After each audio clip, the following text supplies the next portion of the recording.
Yep, I should be live now. And if everything looks right, it should show up with the starting soon screen. Yep, it looks like it's doing it. Okay. If you guys see Twitch up, you probably should see the starting soon screen and also the running video in the background. Might be a little choppy though. Okay, looks like that's working. Nice. Yeah.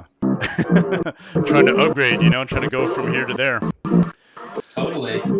30. This is number 34. This is number 34. It's actually technically like number 50, but my first 16 streams were so bad. I did not want to. I didn't want to save the VODs and then basically put it on YouTube and get embarrassed about the whole thing.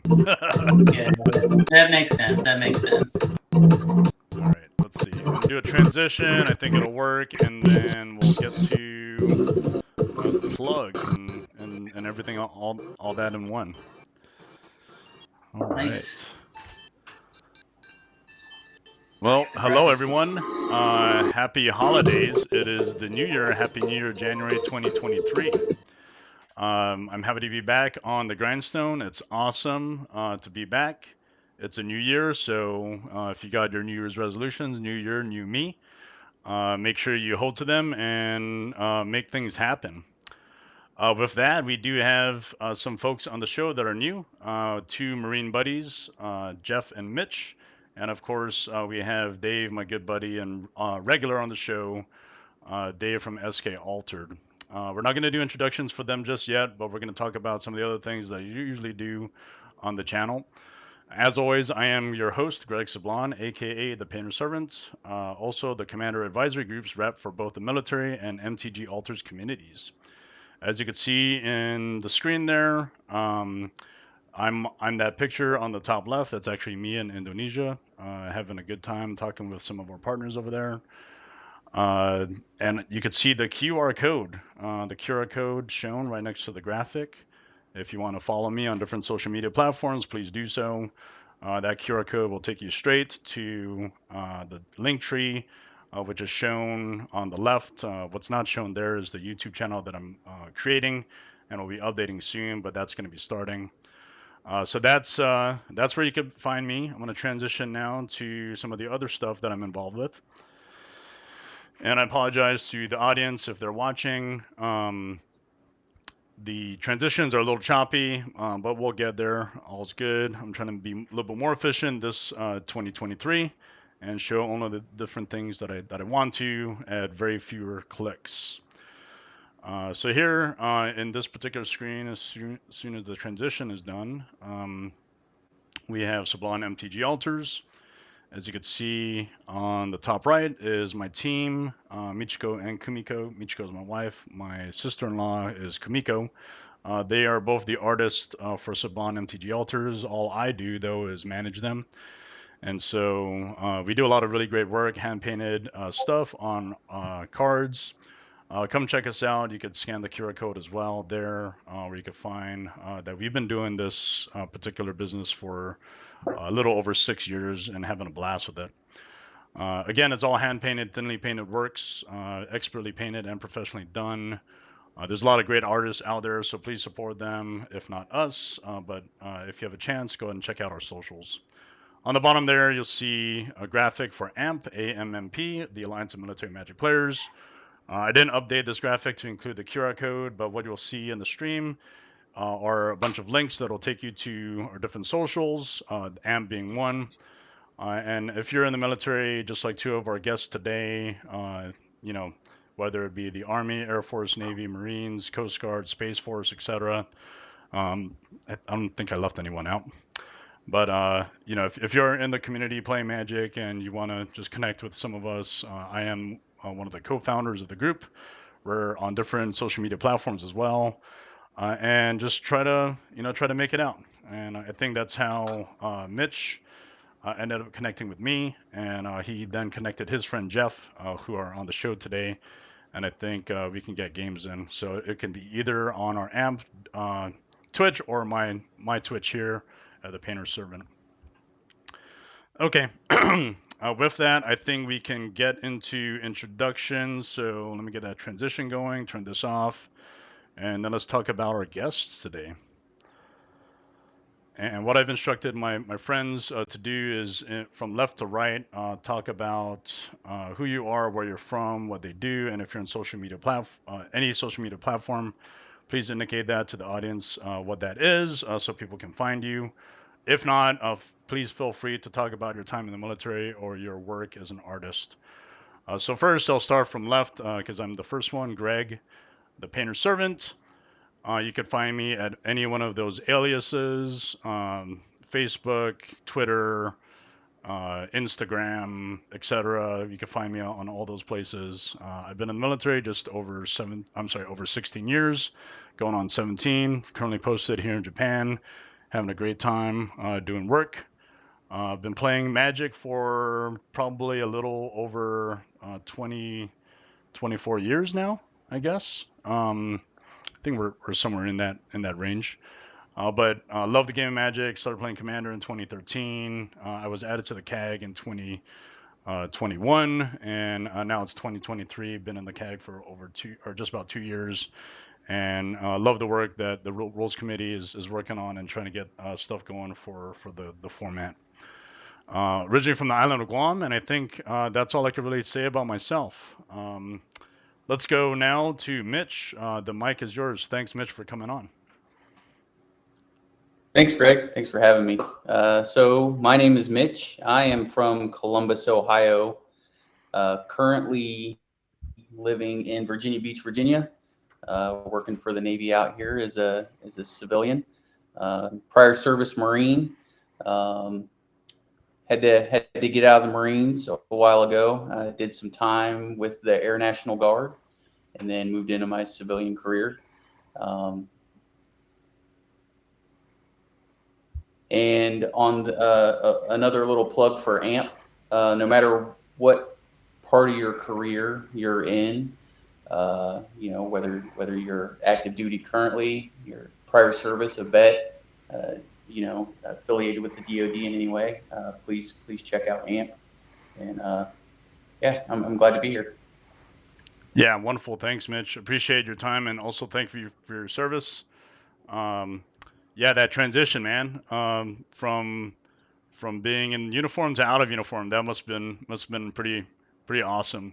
But looking forward to your contributions to the group and also future games. Thanks, brother. Let's pass the mic over to Jeff now. Thank you, Jeff, for coming in. All right, how are we doing? Again, I'm Jeff. I have no social media presence out there, so you're not gonna be able to find me on any of that. But I've been originally from Alabama, currently in the Marine Corps, going on 14 years, stationed at Fort Leonard Wood as an instructor down here at our schoolhouse, and been playing Magic with Mitch since 2010. So excited to branch out, get some new experience playing with another group and some more people. See what it's all about to be about. Yeah. No, I'm glad you're on. I think Spell Table has created this particular environment where we can play with friends and family and just a whole bunch of people all over the world, and the military is no exception to being all over the world. So thanks again, and thank you for your service, Jeff. Appreciate it. Now we go to Dave. Go ahead, brother. Hi, Greg. Hi, y'all. I'm Dave, aka SK Altered or SK, and I am really stoked to be here playing on your stream again. And I make altars. I'll actually, for I think the first time on the stream, be playing with a commander I altered myself, because I do end up doing the vast majority of my work for other people. I work with clients, and yeah, really, really excited to be here. I actually have one piece that I finished up already. This is not going to be in my deck, but I thought I'd show. This is a Tainted Pact I really like, where it's based off. Let's see, here we go. Based off of a 15th century painting. It's got this skeleton holding out a contract for a baby to sign, which is a pretty suspect deal. And as Greg was mentioning, it's always important with altars. You want really thin stuff so that if you are playing in an event, it doesn't cause any issues. So this client has a couple other pieces going. They're all going to get it nailed out together, but I wanted to share that. And I'm really excited to sling some spells with y'all. Yeah. I think on Twitch, the viewers weren't able to see that, but you can probably do that again, Dave. No problem. But no, appreciate you coming on, man. You're a regular, and I really appreciate you being one of my few last-minute pings that I could depend on. Oh man, I'm always happy to jam some games with y'all. Yeah. Okay, cool. Let's transition over to the gameplay screen, and then what we'll do is talk about our decks. So let me get that up. And I think we're good to go. Yep, some of my new graphics on here. Let's see, that should be good to go. Okay, yep. I believe we're on the gameplay screen. If everyone can see it, I actually have a magic card back at the very center, which will kind of show where cards, as we search them up, what they'll look like. So that's a new feature on the show. It'll be active typing, so we'll see how that pans out. Okay, cool. So let's talk about our decks. If you haven't already done so, please put your commanders in. I'm going to go to randomize the player order now. If you haven't already done so, also resolve your mulligans. Turns out I'm first, and I didn't resolve my mulligans because I was too busy working on the stream to make sure that happens.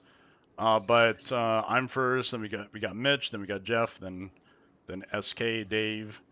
My deck is Lord Windgrace, and it's pretty typical Lord Windgrace. It's pretty fast, I would say. We talked in our Roll Zero conversation before going live what the game one should look like. And game one, at least if you've been tuning into the show, has been generally games that the game needs to be won between turns 5 and 8. We'll see how that happens. Windgrace wins off of lands matters. It's pretty standard Lord Windgrace. There is some land destruction, but it's not mass LD. If I do play it, I intend to try to win immediately following. But if not, it's very likely, entertainment-wise, it's not going to be shown. But in general, pretty awesome deck. It's Jund, plays removal as it should, but tries to win off of creatures dealing damage, combat damage, or effects like Valakut, the Molten Pinnacle entering the battlefield and causing damage. So that's the deck. Since I'm done, I'm going to pass the mic over to Mitch to talk about his deck, and I can now resolve mulligans. Go ahead, Mitch. All right, good luck with those mulligans, Greg. Yeah. So my deck is Urza, Lord, High Artificer, kind of a boogeyman sometimes. The reason I chose to play this tonight is this is a new deck to me. It was built for me by my son. I received it as a Christmas gift, and I did get to play a few games against him.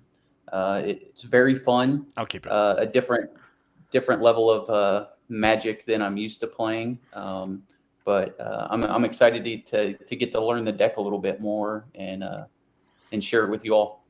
It wins mainly from what I've seen off of casting the big scary artifact creatures. Try to get those out as quickly as possible.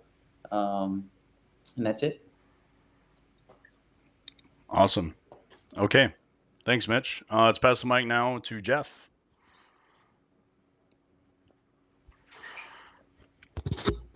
All right, yeah. So I'm playing Nixilis of the Black Oath, mono black demon tribal. So you're gonna be trying to put out as many demons as I can, and pretty much every Nixilis that there is in this deck as well. So it's themed around him and what he could do. Usually it's just wins by big demons swinging heavy damage. But I do have a couple cards in there that depend about the number of demons that I have, which will allow me to win the game. So that's in there as well.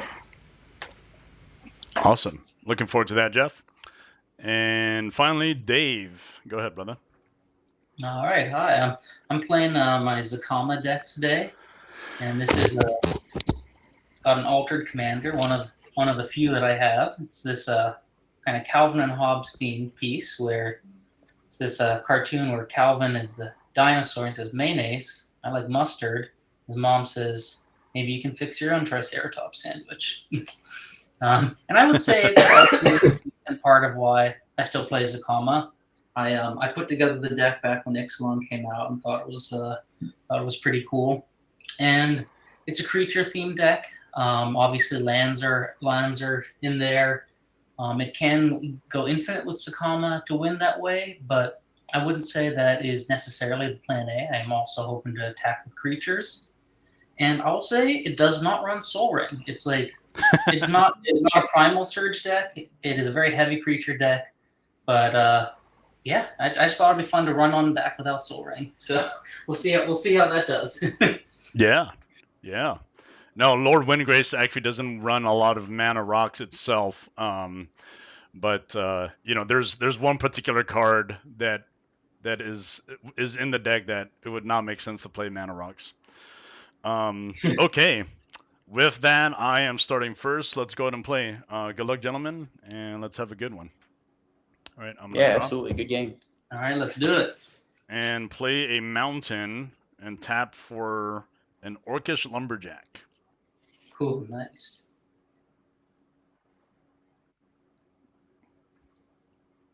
And I pass the turn. All right. And let's see if this actually does what it does. Yep. Gonna play a snow-covered island and pass my turn to you, Jeff. Island. All right. Yeah. I think one of my new features is showing magic cards as they're being played. So I think if everyone can see it, it is showing Orcish Lumberjack on the screen. That's sweet. Okay. Yeah, I'm just gonna play a swamp and pass the turn. All right. Draw. Play this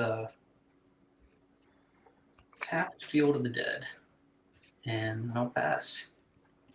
All right. Let me throw Field of the Dead in because it's not really a basic card. Let's see if that populates. And I think it is showing. Yep. All right. See, this actually reduces the need for me to do editing later on YouTube. Nice. Okay. So I drew. I'm gonna go ahead and play a land. Let's play a forest. And I'll play a Mox Diamond for a Zyator's Proving Ground. Tap this, sack the forest, so I add, let's just go with green, red, green. So it's, let's see, 3. So 3, 4, 5, play Lord Windgrace. And then I'm going to proceed to -3 to return 2 lands from my graveyard to play.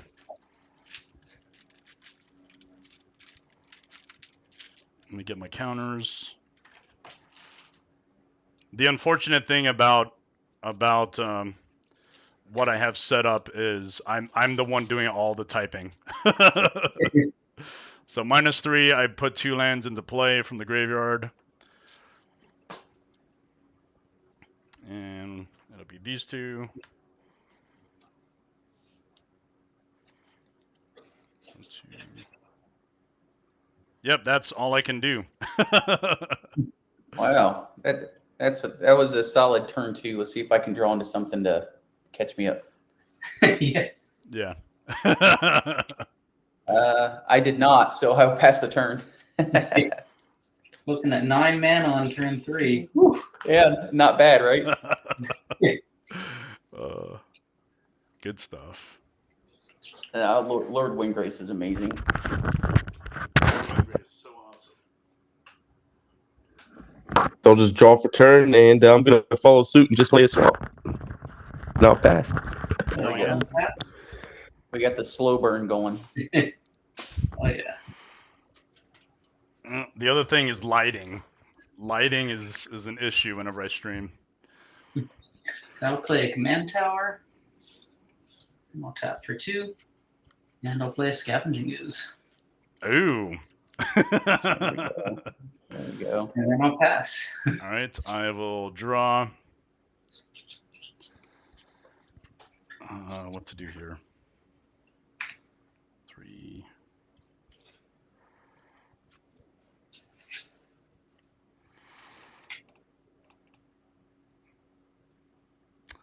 What's to do here? What's to do here?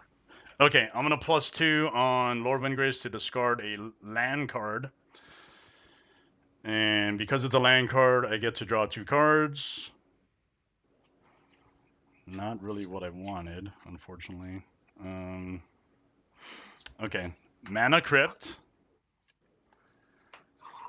Let's go tap this for a green, and then add 3 green in the process.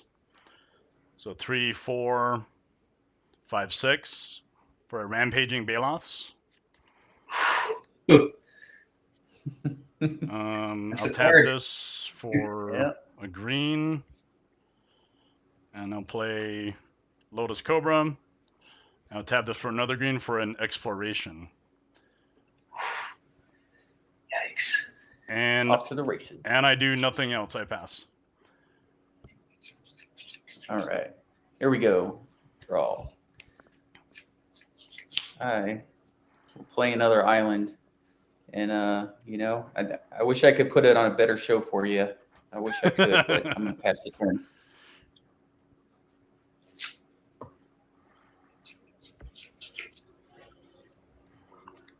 All right. So I'll draw for turn then. I'll play a swamp. I'm glitching out there. Give me 1 second. All good. The camera just disconnected, but I'll play a swamp. I'm going to tap the 3 swamp, and then I'm going to play the Gix Yawgmoth Praetor. So 3/3. Whenever a creature deals combat damage to one of my opponents, controller may pay 1, and if they do, they draw a card. Nice. Let me refresh that. Let's see if that pops back up. That's going to pass the turn to you. Gix, Yawgmoth Praetor. There it is. Okay. So play that for 3. Right. I'll untap. Draw. I guess I'll start. I will swing the Scavenging Ooze at Mitch. All right. I will take this. Yeah. All right. So 2 damage. Then I will pay 1 life and draw a card from Gix. Scavenging Ooze. Yeah. And then I guess I will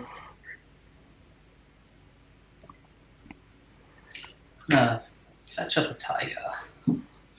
Very nice.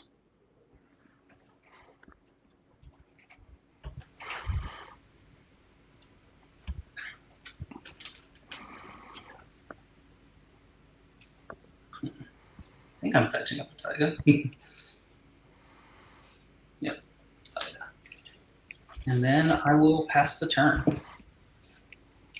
And I will draw. Roll for Crypt. Odds damage, even no damage. Let's go damage. It is a 4. No damage. And draw.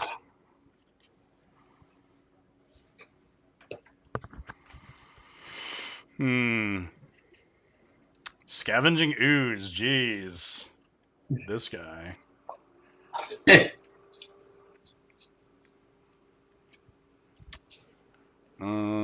Wow. Scavenging Ooze. Seems like a decent way to. 2. Just trying to keep things fair. Okay, I'm going to +2 to discard a card. And it's not going to be a land card. It's going to be Anger. And I get to draw a card. I guess, yeah, with the, let's see. Yeah, okay, so yeah, now I guess you have priority again. We will play, what are we going to play?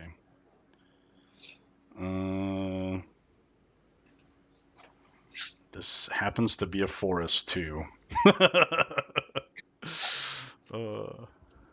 Damn it! So good.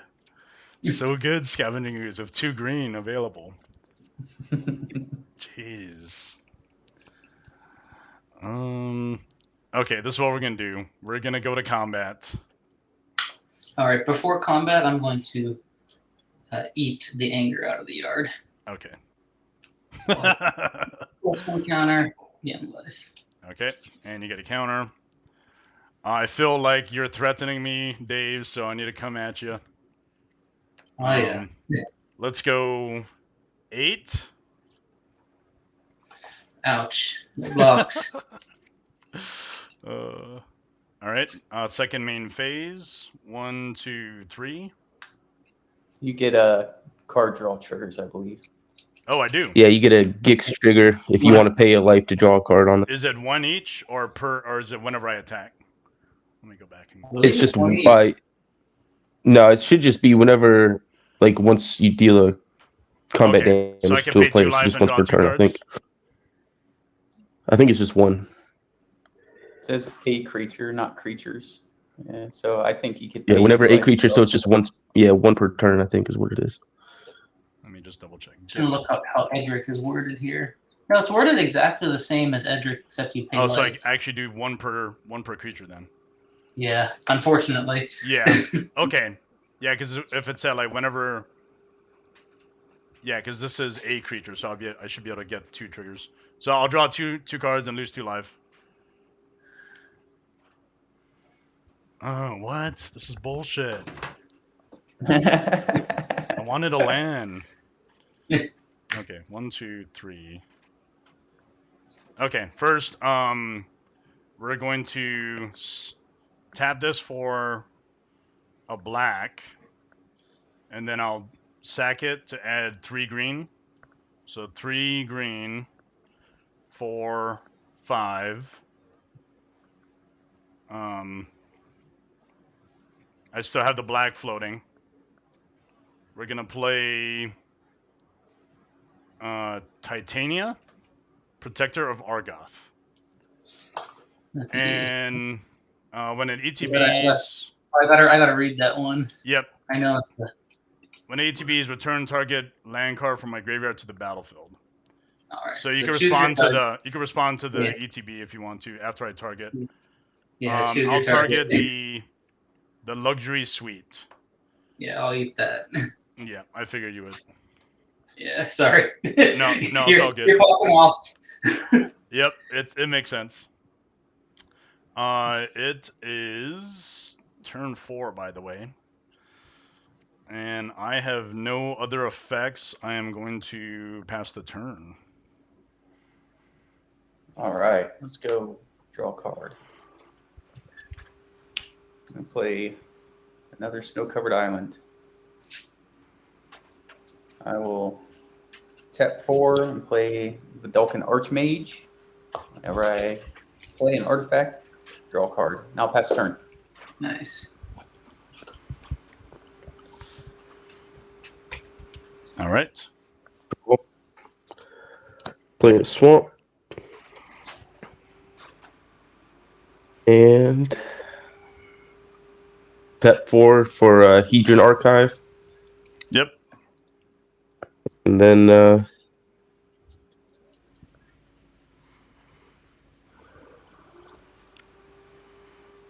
think we're going to come at you, SK, for 3. No blocks. And then we're going to pay a life to draw a card on that. Very nice.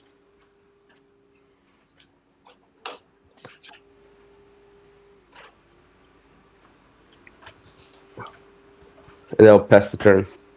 Alright, so on tap.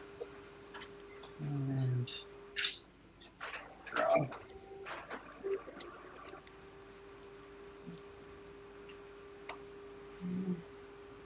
Yeah. We'll shock in a Temple Garden. Going to 26. We'll cast an Oracle of Moldiah. The top card reveal. Bruce Tara Boris Ritter.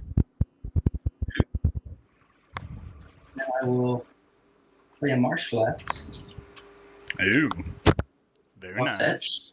Go to 25.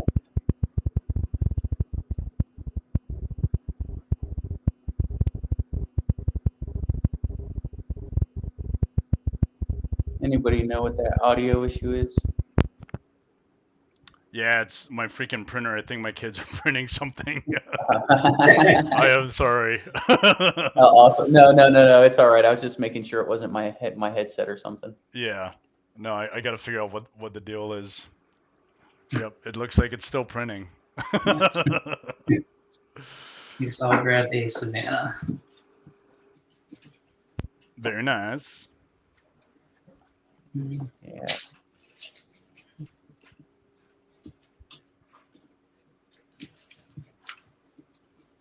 And we'll see if the top card is a land. All right. So, and then I'll flip Augur bottom. Not quite a land. So it goes sort of sad. And then I guess I will go to combat. And I will swing the Scavenging Ooze. I'll swing it back at you, Jeff. And then I'll pay. How much is it? It's 3. I'll pay 1, draw 1. Top. Farhaven Elf. Okay. Was that for Gix? Yeah, that was for Gix. Was that a Gix trigger that you just did? Exactly, yeah. Yeah, so you can only attack my opponents. Oh, sorry. Well, So you wouldn't have been able to do it off of me. all right. Indeed. It's one of those cards so that's should- kind of like goad, like Oh yeah. only So applies should to I opponents. put it back, or can I attack Mitch? How do we want to do it? Like, because I drew the card already. Yeah. Now that you have the information, if it would have changed your attacks, I'm okay with you changing it. Yeah, I would have attacked you because I don't think you're gonna just block with the O2. I'm not gonna block with the O2. That's a. I need to get into something, and that's my part. So You I need will to take draw. I will. All right. Yeah, I will take the 3. And then I will pass. All right. It is turn 5, gentlemen. I'm going to roll the dice for Mana Crypt. Odds damage, even no damage, 12. As usual, I'm going to draw. There we go.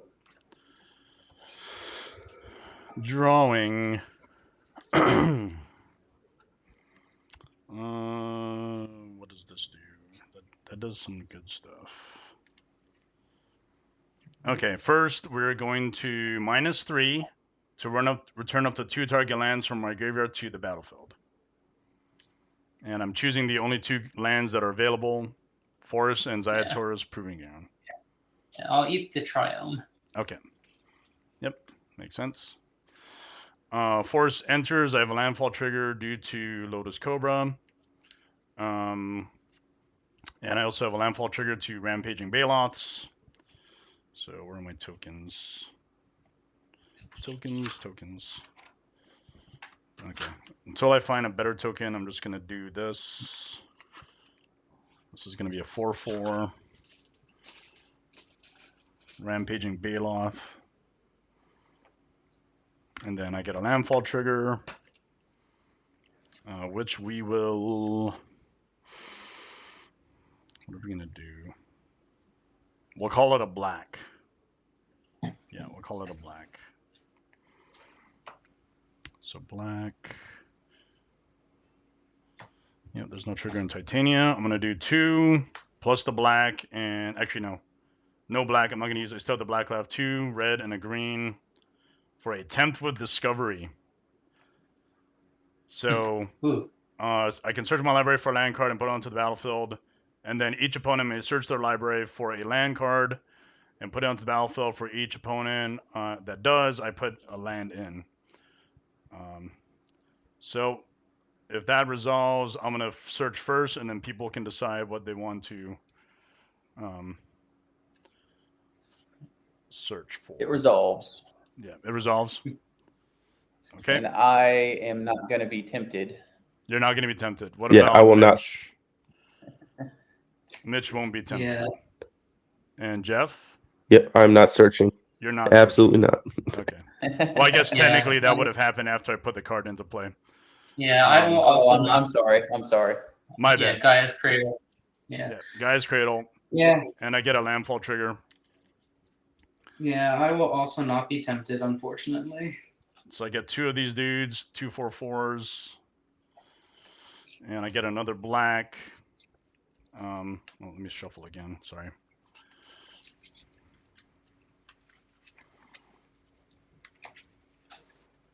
Okay. So that happens. And I have basically 2 blacks still floating. And I have 1, 2, 3, 4, 5, 6 creatures. 2 blacks still floating. I'm gonna do 6 green. 6 green. And with the 2 black, I use 2 black and then 2 green to play Strands of Night. That's a reader. Yeah. I saw this card because Joe EOD Altars, he played it, sweet. and I was like, oh my god, this is so good. So why not? So let's see, I have 4 green left. And I use 1 of the green and a red to play Cinder Vines. And then I use 3 green to play a Crucible of Worlds. Classic. Yeah. Nice. And I didn't go to combat yet, so I think I should do that. Let's see. We'll spread the love this time. I don't want to just keep hitting Dave. Dave will get the Baloths. Mitch will get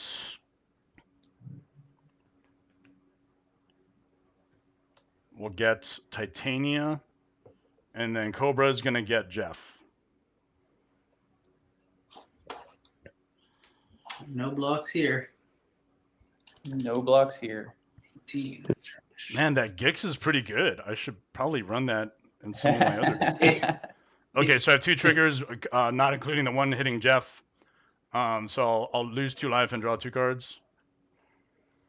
1, 2. Okay. Very cool. I will play a land for turn. It's going to be a Spire Garden. 3, 4. I don't know if it's worth it to do now. Okay. I played this land for turn because Gaia's Cradle was off of the other card, 10th of Discovery. I'm going to tap this for 3 green, and I get a dude from Titania. Just so many things happening. Sorry, guys. Nah, go off, man. So 5/3 dude that went in because Titania triggers. So I have 3 green. I'll play this from the graveyard because that's my second land for turn for exploration, and I get a land drop. Let's call it red. So I have 3 green, 4 for a Reld Shaper. Ooh, nice. Although, and I guess guess you I don't won't really be able to need use it. the red. Yep, I won't be able to use the red, I don't think. And with that, sorry guys, I passed the turn. So what I have currently is 2 4/4s and a 5/3 and a 3/3 that can block. Got it. Well, I don't have an issue drawing lands. Let's see here. Yeah, I'm just gonna go ahead and get my commander out, I think. That's what I'm gonna do. Urza. Yeah. Yeah. And then I will pass the turn to Jeff. He would make an artifact creature token with +1/+1. I currently do not own any artifacts, so it would come in as a 0/0. So I'm not going to make one. No, he's an art. He is He's in a 1/1. the construct itself. Oh, okay. itself, so it'll start out as a 1/1. Okay, so I'm going to use this sleeve here Yeah. to represent my construct, and Yep. I will pass the turn. Thanks, guys. Yep, all good. You said the deck So I drew. it was Yeah. gifted by your son, Mitch? It was, yeah. So, and not to talk over top of your turn or anything, Jeff, but so I just PCS from Iwakuni, where we had an amazing play group, the best play group I've ever been a part of. And we started a tradition where we would have a Christmas event where we would build decks and swap them, like a Secret Santa kind of thing. Yeah, yeah. That carried on to birthdays and going away parties, and so my son and I decided we were going to do it for each other this year, and he built me this deck, and I absolutely love it. Yeah, That's I pretty built him kick-ass. an Edgar Markov deck. I built him an Edgar Markov deck, and we've had a good time playing them against each other. That's pretty awesome, man. Yeah. All right. All right. I'm just gonna play a swamp for turn, tap 3, and then the archive for 2 to play a Demon of Wailing Agonies, 4/4 flying. I think that's gonna be it for me this turn. Alright. We'll untap. I'm going to draw this Farhaven elf that you all know about. Top card is Elishnorn. Oh, hey there. Oh, hi there.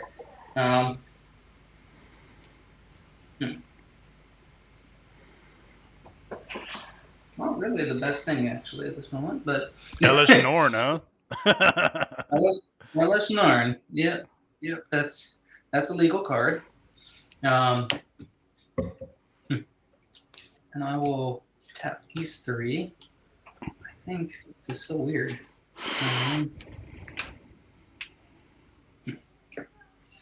Yeah. And I'll play a Farhaven elf to get the shuffle. Because that is not really what I want. And I guess I will put in a tapped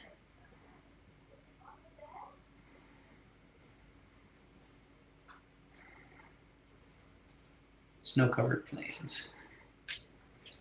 Let's see. And hopefully there'll be a land on top.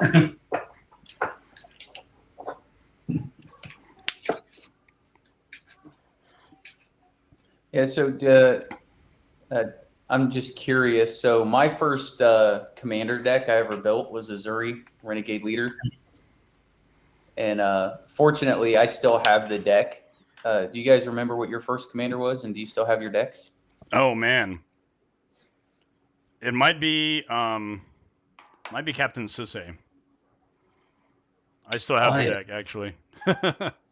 Yeah. I remember my first commander deck when I got back into Magic. Someone gave me the Teferi Precon, and then the first deck I ever built is my Hazazon Tamar Enchantress deck, which I still have. I don't play it all that often, but it's one of my favorites. That's legit. So I'm gonna play this Canopy Vista off the top, which mine was comes intact. Tolsimir. Tolsimir, Nice. okay. That's the one that we see play in game 2, I think, right? Yeah. And then let's see. I think how big is Urza right now? Urza's a 1/4. Mm-hmm. You got a 4/4 flying.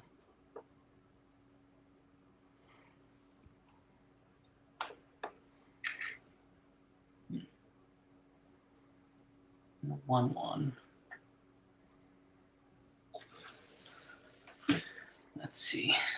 You've got a 4/4 flying there.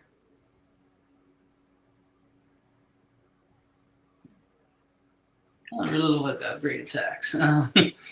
See, I will play the Stomping Ground off the top, and I will shock it in. Ouch. 16.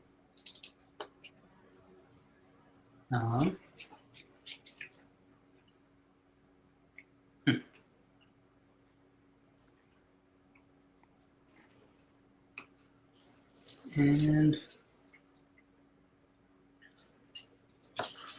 Windgrace is at 3. Windgrace is at 3. Yeah. How many of those Bailoff tokens do you have there? I have 2 4/4s. 2 4/4s. Let's see, 1. Actually, I should have more because I have the 1, the 2, the 3. So it actually should be 3. You guys mind if I go back in there and put 3? No. Go ahead. 1, 2, 3. Yeah, 3. Yeah. Yeah, I'm not sure it matters at this point. All right, great. That is some see. top level illustration on that token, by the way. Oh yeah. So the last 2 of the the last 2 of these should have triggered Field of the Dead. It's all right. Oh, nice. Just put it out here. Let's see, because those will be tapped tokens though. And I think the good news for you, Greg, is I'm going to give you a turn to get busted with your lands. I'm going to cast this Dauntless Escort. Because I think otherwise I will just die on board. And I'm going to get these 2 tapped zombies. And I will pass the turn. Actually, I don't think they're tapped. They come in untapped. With Field of the Dead? Yeah. This is the advantage. I altered mine to be a textless version based off of the Zendikar Expeditions. But it's not textless. Yeah, they definitely come in untapped. Jeez, Field of the Dead. Yeah. Yeah. That is very helpful. And then I will pass the turn. All right. Nothing to eat. Stuff in graveyard currently. That's right. You got 1 turn to go nuts. All right. So 3 beasts. It is turn 6 currently. I need to roll for crypt odds damage, even no damage. It is a 20, so I take no damage again. Well, I've just been lucky with that mana crypt, I guess. What to do with this? It's so crazy that the zombies aren't tapped. Oh yeah, it's real good. Yeah, those are nice tokens too. I love the old Odyssey ones where they have the magic back. Oh, absolutely. Oh, they have the magic back on it. Oh, okay. Yeah, before they decided tokens shouldn't have magic backs and flavor text. Okay, what are we gonna do with this? Lots of things can happen. I'm gonna discard a card, and it's gonna be Omnath, Locus of Rage, to draw a card. What?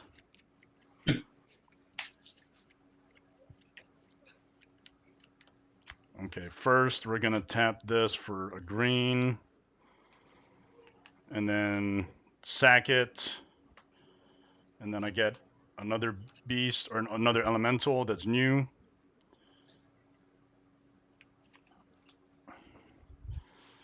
And that one can't attack.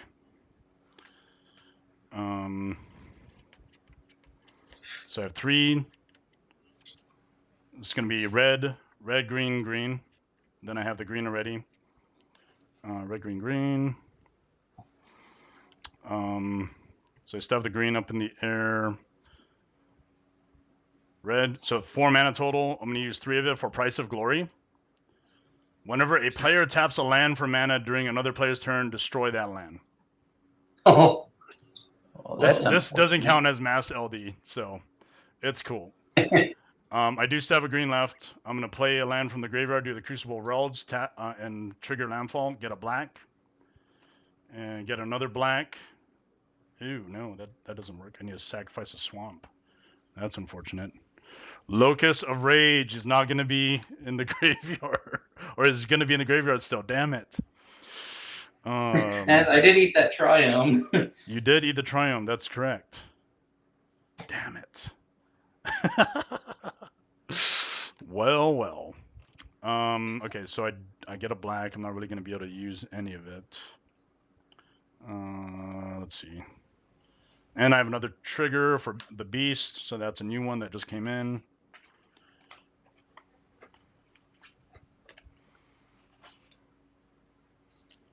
And I guess I should go to combat. There's nothing else I could really do. Okay, the black goes away. Combat. Let's try it out. 3 beasts towards 3 beasts and the elemental and the Baloth at Dave. And let's see if I want to do more.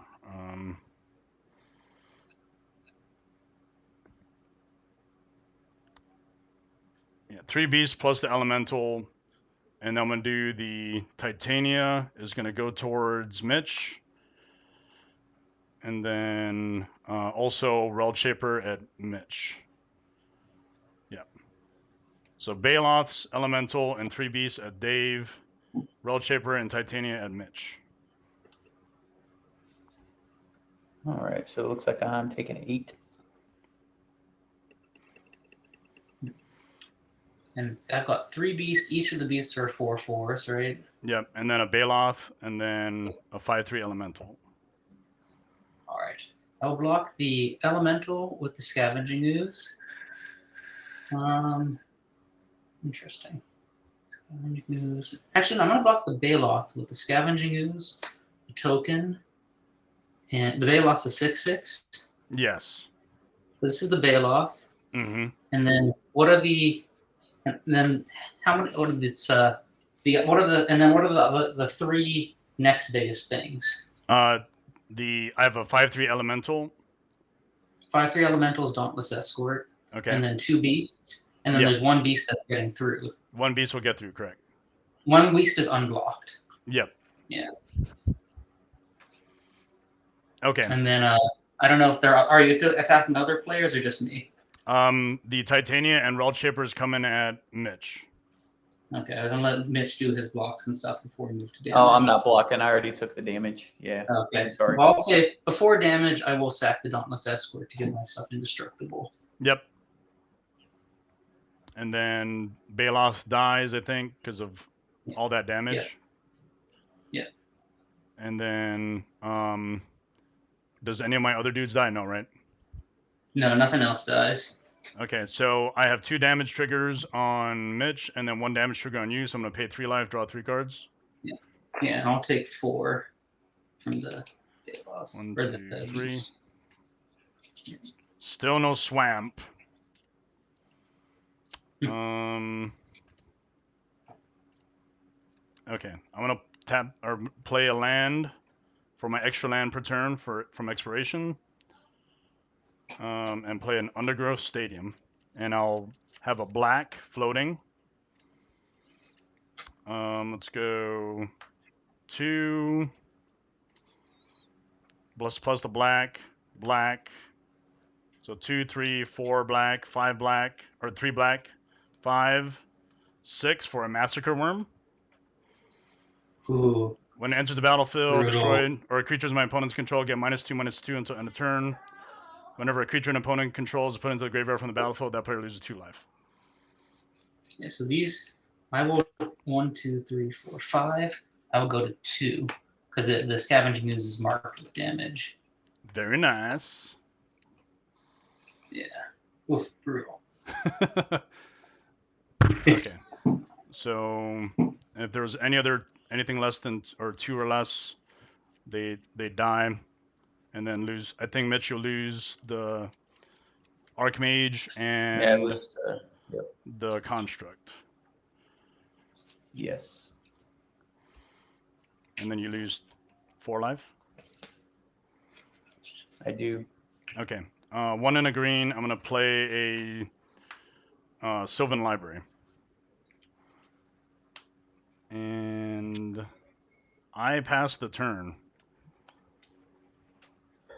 All right. Does your Dauntless Escort keep all your creatures alive? turn? No, they lost. They got destroyed because the Massacre Worm reduced their toughness to 0 and gets around. Okay, gotcha. And the Scavenging Ooze ended up taking damage anyway, right? So that was marked, and then that's why it died Exactly, eventually. because I blocked the bailouts with it. Yeah. Okay. Cool.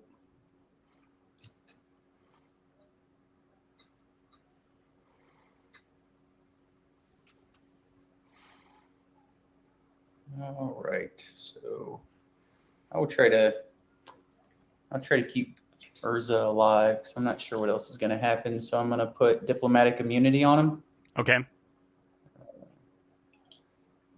and then I'll put that there in case anybody needs to click on it and check it out. And then I will tap 3 and play Mirrored and Besieged. You're gonna take a damage from each of those from the Cinder Vines, I guess.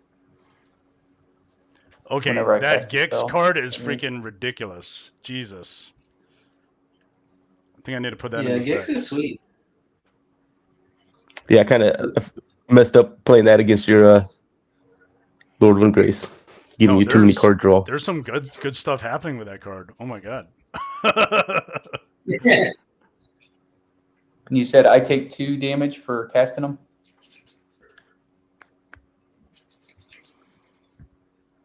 Did somebody say that or no? Oh no. Yeah, one damage per non-creature spell from the Cinder Vines. Oh right. Okay. Cinder Vines. Good call. Thanks, Dave, for keeping me in check. 2 damage. And then I'm going to choose, let's see. I don't think I'm going to get to Phyrexian anytime soon. So I'm going to choose Mirren and create a mirror whenever I cast an artifact. And that went my turn. All right. So tap all this nonsense, draw. And of course, it's another swamp. So, Swamp. tap 3 again, 3 swamps, tap the artifact for 2, and I'll bring out Nixilis. And then Very I'm nice. immediately going to do his +2 to take him to 5 loyalty. Each opponent loses 1 life, and I gain life equal to the amount lost. Oh no. Ouch. Dave. I cannot get. Yeah. Dave's gonna drop the Elishnorn at least though. No, the Elishnorn got shuffled away. Oh shite. Okay. You said we all lose 1, Jeff? All right. Yeah. Okay.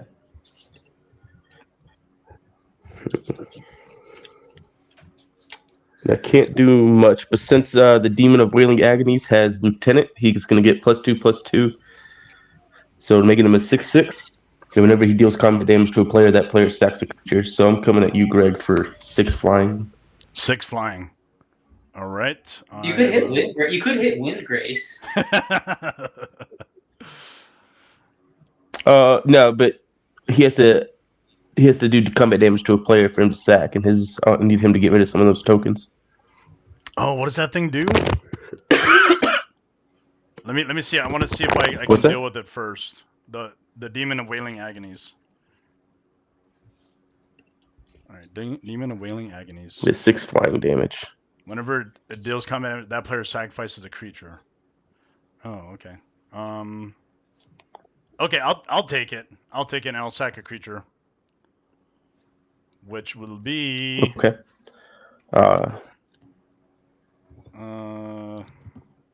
what's it gonna be? I guess Lotus Cobra doesn't. I mean, it's cool, but it's not that cool. Cobra. Yeah. Okay, I'm going to lose a life for Cinder Vines for the commander, as well as losing a life to get the Praetors. Jeez. And that's going to pass the turn. All right. I'll untap. And it takes 6, was it? Or 4? 6. Yeah. 6. 6 damage from Demon of Wailing Agonies. Okay.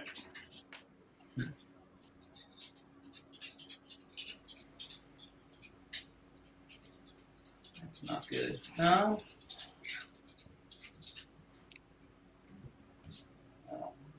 You could die on your own terms, Dave.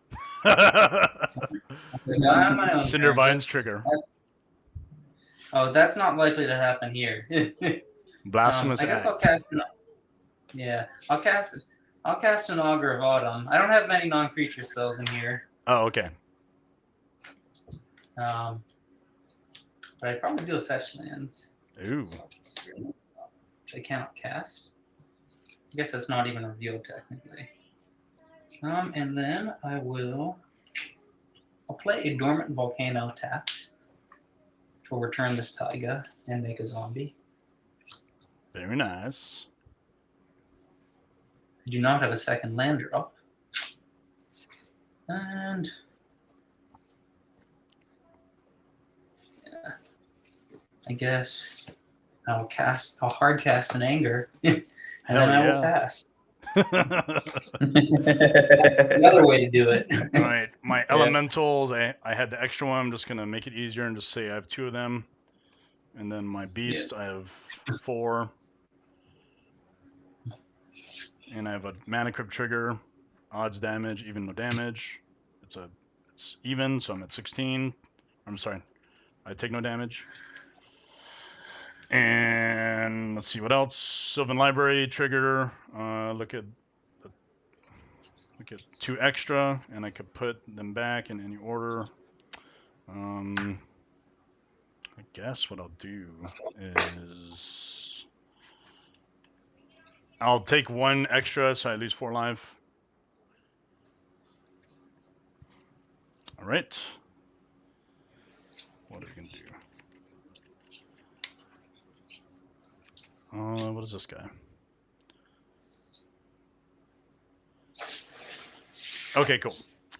We will go to combat and spread the love.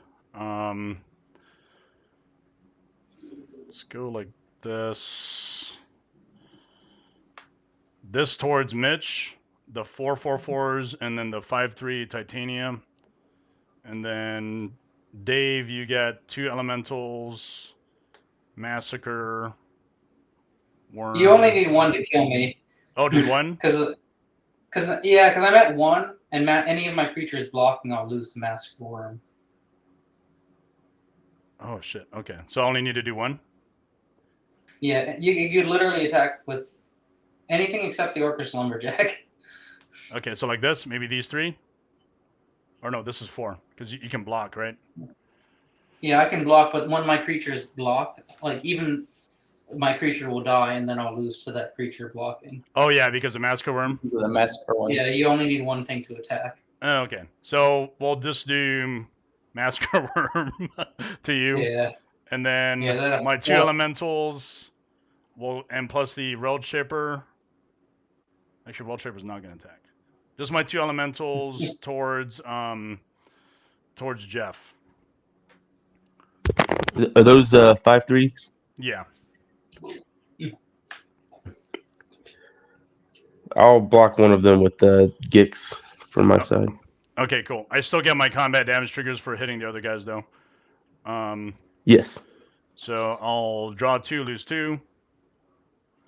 Yeah. And then no matter how I block, I am down to 0 life. Yep. Okay.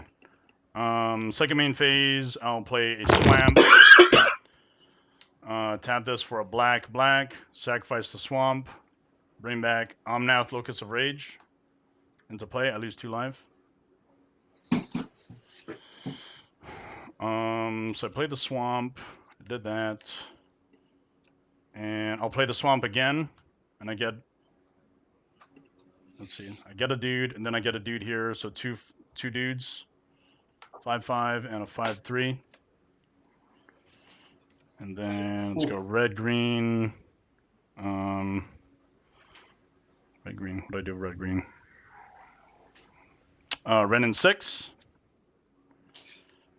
I guess I could have just killed you with that too, Dave. Nice. Okay. I'm gonna -1 to deal a damage to Nixilis.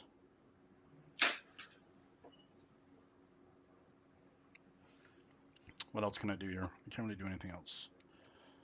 Okay, I'm gonna go ahead and pass the turn.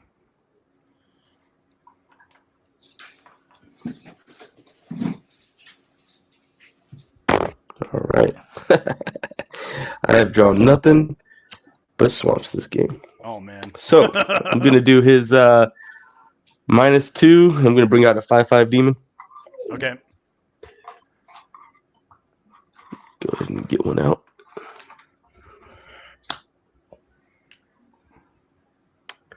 And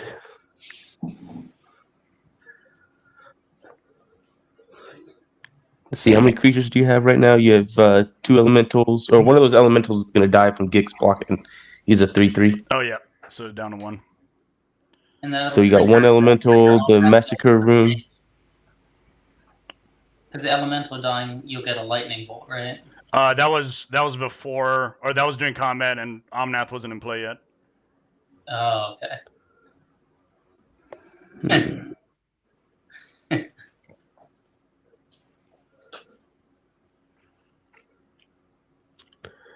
4/4/4, so.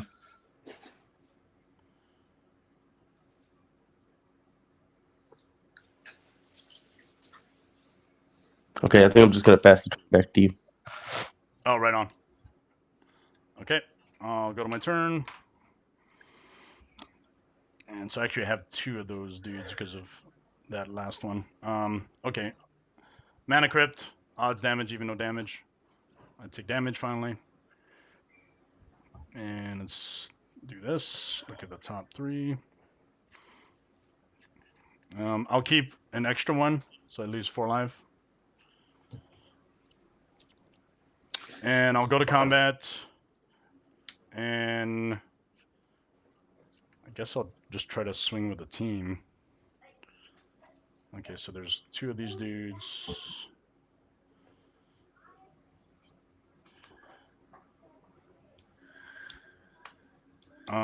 Yeah, we'll come with everyone. Let's see, do I do him too? Yeah, we'll come with everyone. And this guy. So 5/5. How much is that going to be 5/5, total? 3/3. Yeah, they're all coming at you, Jeff. All right, I'm going to block the 5/5.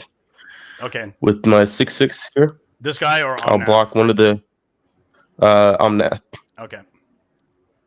I'm going to block one of your 4/4 beasts with my demon. I'm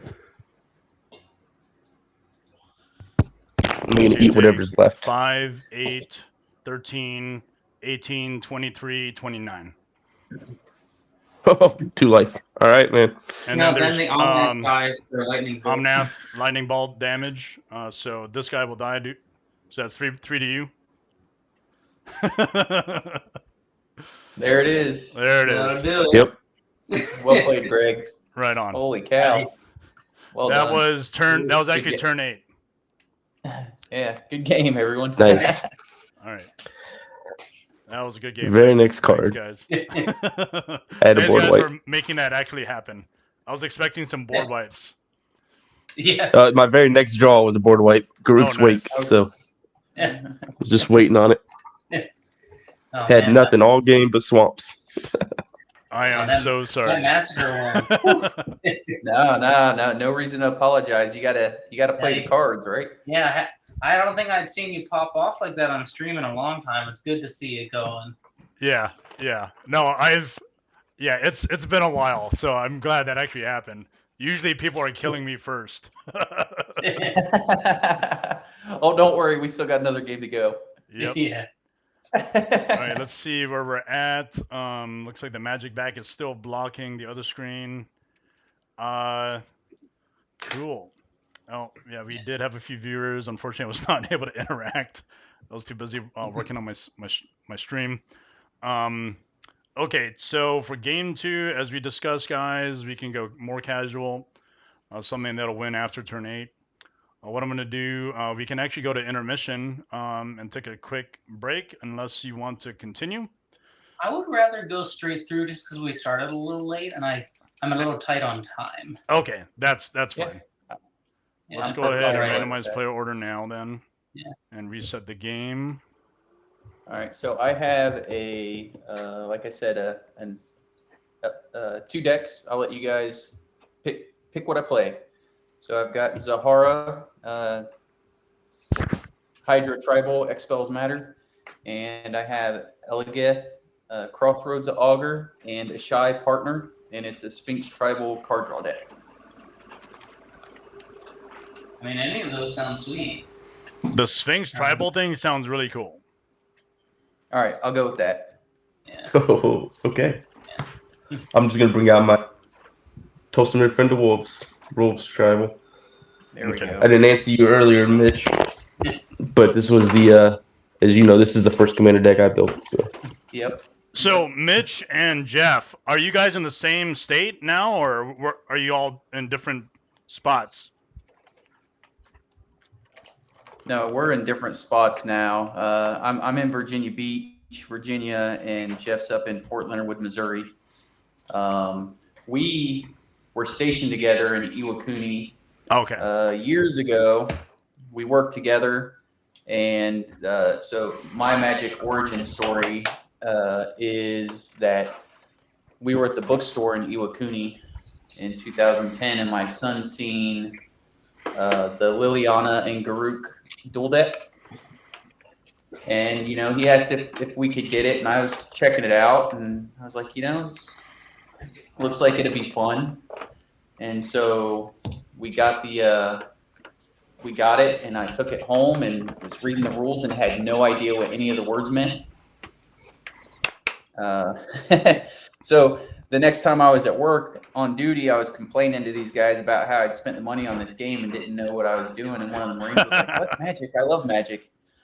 And so I would say, what, Jeff? It probably wasn't even a month or 2 after that. It was every Friday we were off. Nice. Yeah. Yep. Yeah, it was pretty quick. As soon as it was introduced, it was like every other week we were over at your house playing all night long. Yeah, it swept through our platoon like wildfire. But it was awesome, because nice. It gave the single guys out there overseas a place to come have some wholesome fun. My wife always did a really good job of cooking everybody a big dinner. We'd stay up till 3 a.m. playing Magic, and everybody be sleeping all over the place. It was a good time. Yeah. No, I have similar experiences too, man. But I think what you brought up is actually pretty huge, especially for our vision in AMP. Is we have soldiers, Marines, military service members all over the world, and sometimes they're in areas they're just not familiar with, right? There's not a lot of English-speaking people, and so you have a game or a hobby like Magic where everyone just can kind of collapse in on and play, and if it's at someone's house over a barbecue or whatever, you just make that happen. And I'm glad to hear, at least for how you were able to spread it within the platoon, that it also removes the stigma of folks in the military doing God's work, what they can and can't do and what they should and shouldn't do, and playing games. And we're all essentially human beings that have interests in similar things, and playing the game of Magic is huge. So I'm glad to hear that story. That's great, man. Yeah, I appreciate it. Yeah, Iwakuni. Magic is. Yeah, go ahead. Sorry. Oh, no. I didn't mean to cut you off. I was just going to say that, Magic has actually helped me build a lot of friendships that have lasted, since they've begun. And, it gives you a lot of cool experiences. Anytime you're traveling somewhere, if you, throw a deck in your backpack or something, there's always a game to get into. And the people in the community are amazing. Yeah. And I feel very grateful to be on the stream with you tonight, especially sharing the experience with Jeff. Because I've spent a lot of time, watching these streams and watching content, and it's fun to be part of it now. Yeah. So No, it's awesome that you're I am gonna step away for a second, get some water. I'll be right back. Good. What we can do then is, while we're waiting on Jeff, You can resolve mulligans if you haven't already done so. Yeah. Boy, this one's a real head scratcher. This is okay.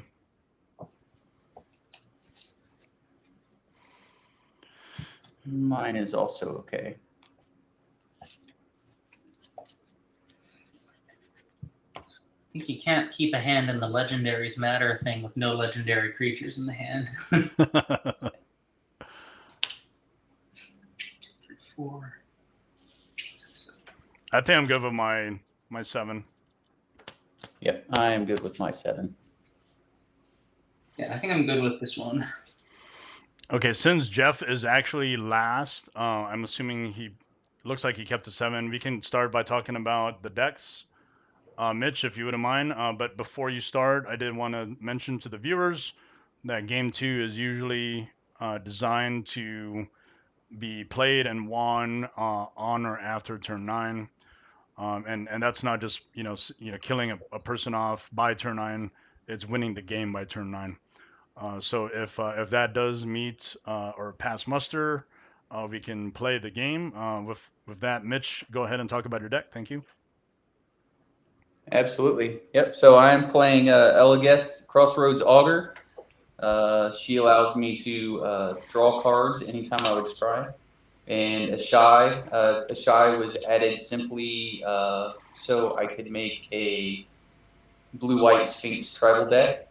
I've brought it up a couple times, but the gift giving thing, the first year that we did that in Iwakuni with our play group for Christmas, I received a blue-white deck from my buddy Nate, and the core of that deck is this. I've just added some stuff to it. But yeah, I added Ishai so I could add white and squeeze a few more Sphinxes into the mix. So I can get Ishai pretty big. I don't have anything in here really Voltron-y to take full advantage of that, but it's a good addition to the deck, and I have a lot of fun playing it, and I'm just going to see how many cards I can draw. Yeah. Nice. No, this is awesome. So blue-white card draw. Yes. Sphinx / card draw tribal. Okay. That's it. So we have Ishai and Eligeth. Okay, very cool. Awesome. Dave, Yeah, your mic. Yeah, so I got a little explaining on this one. I'm playing Champions of Archery join the group, and I talked with the play group about this before because this is a Rule 0 commander. This is a Heroes of the Realm card for 2019. It's got a sweet Donato Giancola illustration. And for those who don't know, Heroes of the Realm are cards that Wizards of the Coast makes as special rewards for employees. And I sadly do not own one of these. I'm not one of the 5 people in the world with one. But everything else about the deck is legal, and I talked about it with the group beforehand, so I'm going to run this back. And what Champions of Archery Join the Group does, and I want to explain this to everyone, is when you cast Join the Group, that counts as a commander, which means that if it dies, Join the Group then costs 5. The commander tax sits there. And then if you cast the commander from the Adventure Zone, you don't pay the commander tax then. And what Join the Group does is it allows you to turn other legendary creatures into commanders. And I'm going to try and play some backgrounds in here in this mono red deck and see if I can take advantage of it. And I will track this. I've got a command zone here. So I'm going to start out. Awesome. And by the way, this card here, this is not Champions of Archery. I'm using this Japanese Merchants of the Vale since it's an adventure card with kind of similar feel to represent it. Yeah. Okay. And if things go well, the command zone will get longer. All right. Very cool. Yeah, it's awesome. It's very cool to be able to play against one of these cards. Somebody built it, and I'm excited to see how it works. Oh, yeah, we'll see if it does. No, appreciate that. No, thank you for that, Dave. I'm looking forward to it. I know we talked about that being a also part of a Rule 0 no banless EDH, and we might see that one day too. Yeah, that. Yep. Okay. My deck is Vela the Night-Clad, and she's pretty cool. Definitely does not win before turn 8, but if it does start winning or killing people early before turn 9, that's fine as long as I try to win by turn 9 altogether. With that, Vela plays with Intimidate, and other creatures I control have Intimidate. Whenever Vela the Night-Clad or another creature I control leaves the battlefield, each opponent loses 1 life. There's a cool combo in here. Well, there's infinite combo potential. It probably doesn't happen very often. But another cool thing that might be seen is Rite of Replication. If Rite of Replication resolves and it's kicked, each opponent, I think if I math correctly, it's about 30 life loss. So we'll see how that pans out. That's kind of cool. The other subcomponent of the deck, because there's Intimidate as a feature, is Infect. The Infect package is not very robust. But when it does happen, it'll try to knock out a player one at a time. So that's why it takes a while for this game to be won. Yeah, so with that, I'm done talking about my deck. I'll pass it over to Jeff. All right.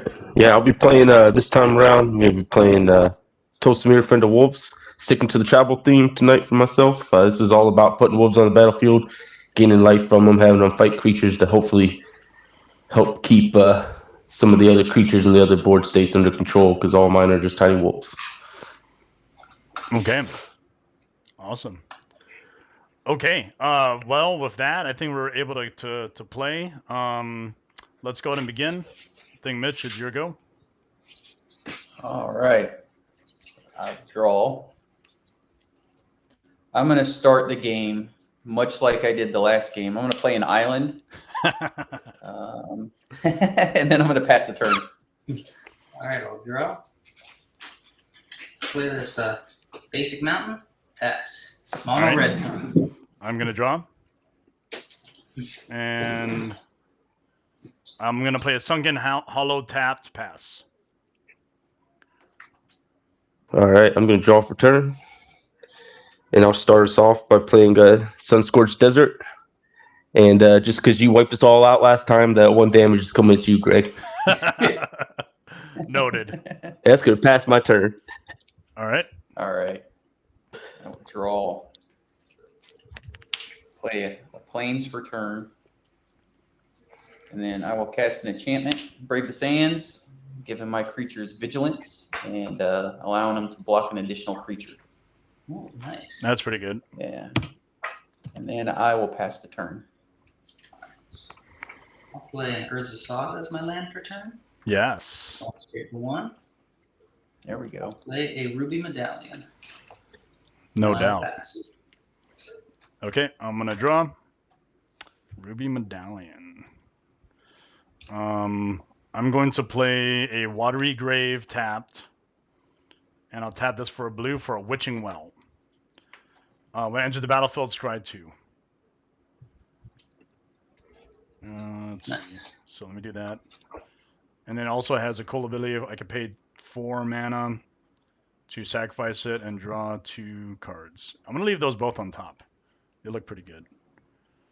And with that, I pass the turn. All right, draw. I'll play my Forest.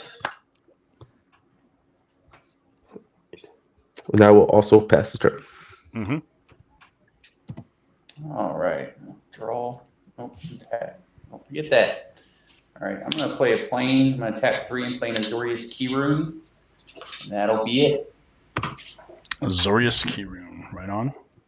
I'll untap. So go to 2. I'll draw. I'll play a basic mountain. And then I will pass. Okay, I'm gonna draw. Let's go Swamp. Tap this for a Soul Ring.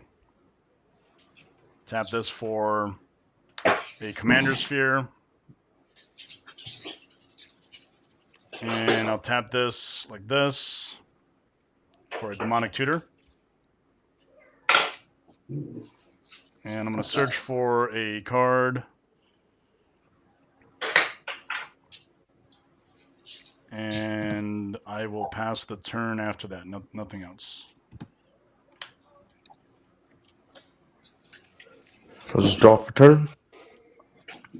Play a plains. We tap all 3 of those with the 1 forest for a cultivate. Hell yeah. Searching for a put a plains on the battlefield tapped, and I'm going to put a forest in my hand.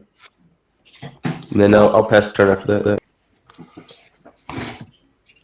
All right. Attack. Draw. All right. So I'm going to tap 2. Play Madami's Prophecy Saga. Step 1 is that I scry 2. What is the name of that again? It's Madami's Prophecy. It's Medomai. Oh, okay. Gotcha. I will put both of those back on top, and I will pass the turn. So I will activate her as a saga and make a construct in your end step. I'll untap. And then I think I'm not going to respond with the trigger. I'll draw. And then I'll float a colorless. And then search up. I'm going to grab Soul Ring as one would expect. Hell yeah. I think that's.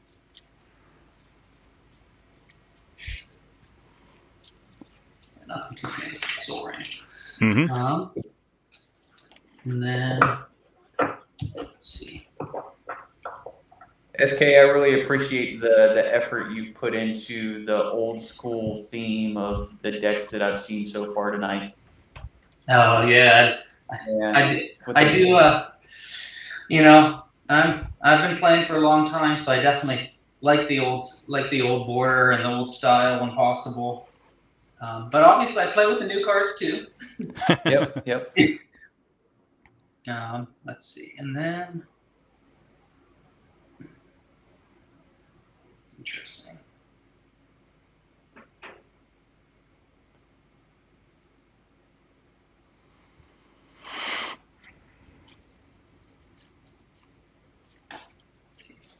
I'll cast a gamble with a 6 in hand. Hell yeah. Then I'll search for. I think this is what I'll search for.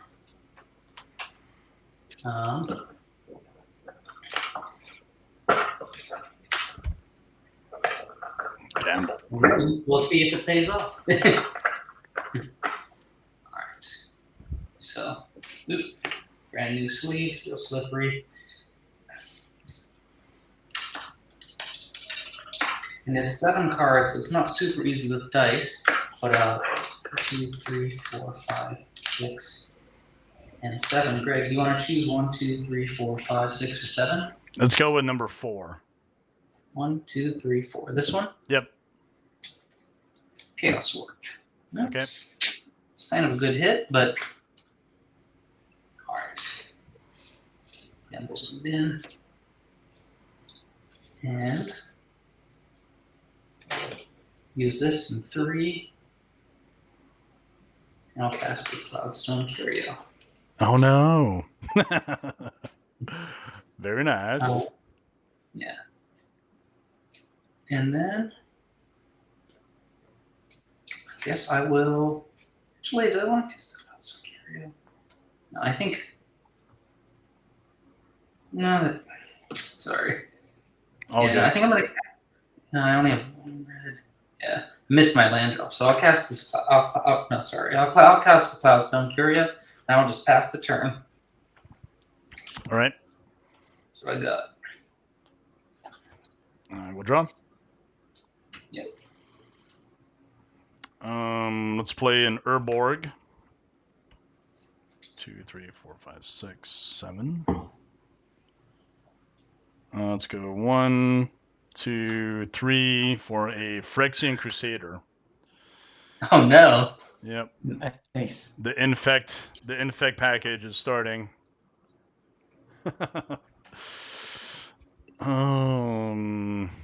I will do nothing else. I pass the turn.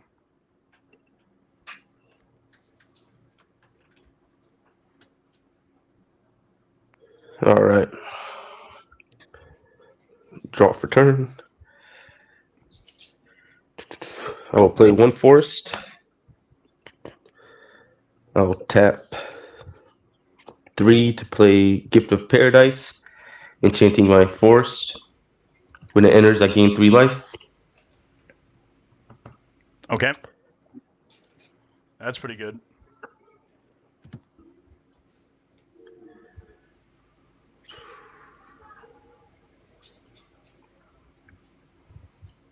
All right.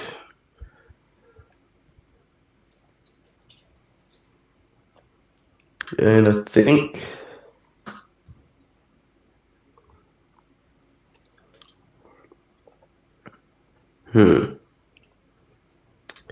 yeah, I'll pass because I misplayed a land there. All right, that'll end the turn. All right, I will untap. I believe the saga ticks up now before draw. Is that right? Yeah, right. No, after you draw. Okay. All right. So it will tick up. It'll go to 2. Tells me to choose a card name, and just so you know, the following turn it'll tick up to 3.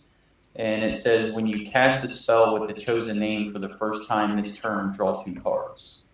So I'm going to choose the card name Prognostic Sphinx. Nice.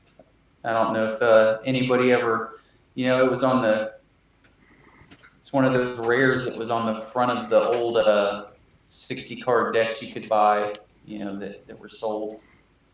But I will play a Reliquary Tower for my land for turn.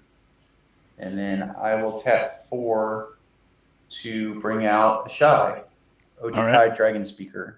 1/1 flying. Whenever an opponent casts a spell, I can put a +1/+1 counter on it. And that will end my turn. So I will tap. Hopefully draw a mountain. It's not a mountain, that's okay. Yeah,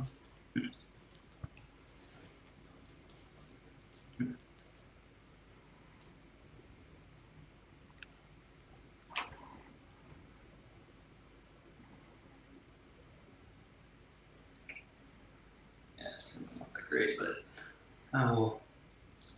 This is another land drop. I will cast Defiler of Instinct. Defiler And then I will. of Instinct. Instinct, yeah. Gotcha. And then I will pass the turn. Okay. End step, I'm going to tap 4 mana to sacrifice Witching Well to draw 2 cards. Nice. And I'll go to my turn. Draw. Let's see.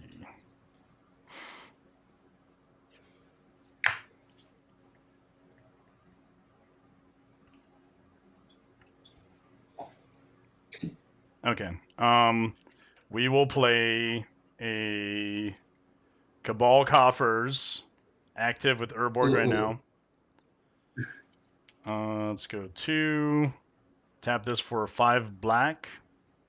6 for Vela. And let's see, going to combat. What is that yellow card there, Dave? This is a 3/3 artifact creature. Oh, okay, so it could definitely block. And then we have Ishai, which is white-blue. I think I'll come at Mitch for 2. Seems good, and I can't block because pro-white. Yep.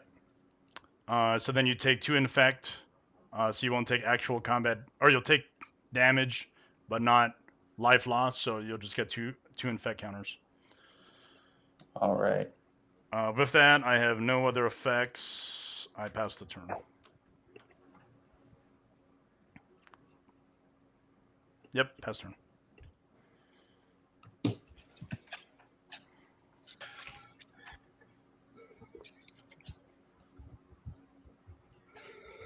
All right, I'm just gonna do some getting the board set up here. So I'll play another forest for turn.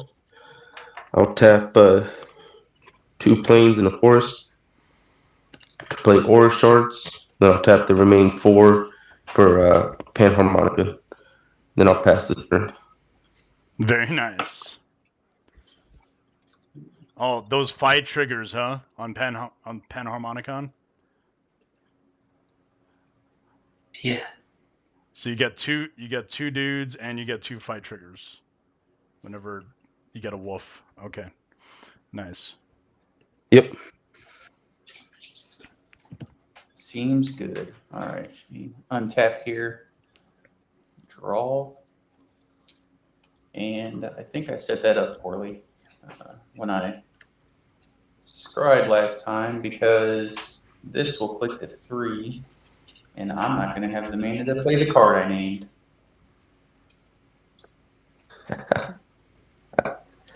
Don't you laugh at me, Jeff. Oh, wait, I do have the mana. Ha. Very nice. All right, here we go. 2 blue, 5. So I will play Prognostic Sphinx, 3/5 with flying. And whenever it attacks, I scry 3. I played it for the first time this turn. I draw 2 cards off of the Prophecy. And Ishai takes up 1? A land. It's so Ishai is for opponents. Oh, gotcha. Yeah. And then I will play a Vivid Meadow, enters the battlefield tapped with 2 charge counters on it. And then I'm going to swing back at you, Greg, for 5. Very nice. Did Ishai already get the counters from the draw 3? Is that what the 4 is there? Ishai did not get So any counters on mine. anytime we play a spell that gets a counter on it. On a casting. Yeah. So, oh my god, it does get big. I see. Yep. Yeah. And that will end my turn. I will pass to Jeff. Or to SK, I'm sorry. Yeah. Oh man, Ishai. The best card in my deck, Basic Mountain. Awesome. There you go. There we go. Alright. So I will tap this for 2 and pay 1. And I'm going to cast Join the Group. I'm paying 1 on the reds produced by the medallion. And so this is going on an adventure. I'll mark that. Let's see, there. Going on an adventure. All right. And I will pay 2 life and use 1 of the colorless and 1 red. And I'll cast dual cast a mage. Oh no. And I will copy join the group. And so the first one will target Layla, the Blade Reforged, will go into the command zone. And then the second copy will target Slobod, Goblin Tinkerer, who will also go into the command zone. Mm-hmm.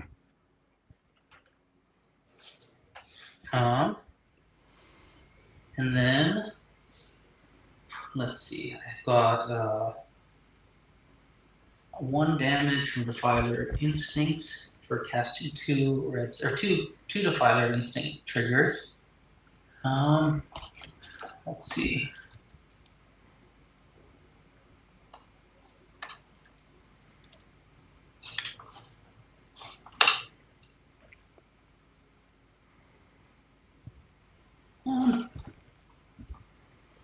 Guess one to you, Mitch, 1 to you, Greg, just to the faces. All right. Okay, damage. Yeah, 1 damage. All right. And then I'm not going to do anything with the Cloud Stone. There we go. And then I will pay 2 red Mm-hmm. and pay 2 life. And I'll cast Layla, the Blade Reforged. That's pretty good. And so I'm going to track the number of times I've cast Commander here. So this is 1, this is 2. So you'll just see this hopefully ticking up here.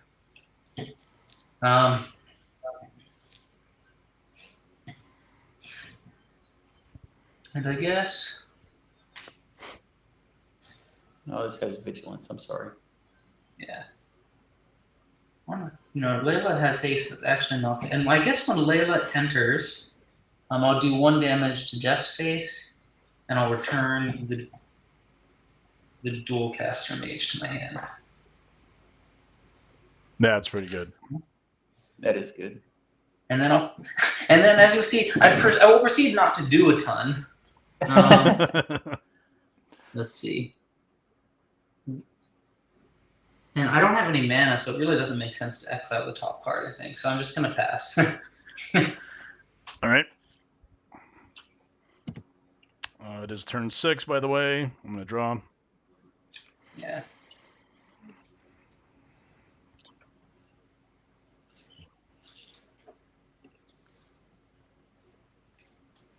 Darkslick Shores tapped. And I'll go to combat. Okay. So Mitch, I have to hit you because that's what the infect kind of player does. 1 by 1. Okay. You do have a blue creature, but unfortunately with Vela out, it won't be able to block the Crusader. Let's go 4 at Jeff with Vela, and then 2 at Mitch. Infect. All right. It's building up. As infect is wont to do. Yep.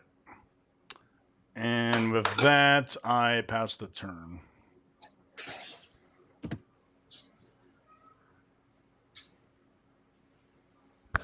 Yep. All right. Play a forest for turn. Mm-hmm.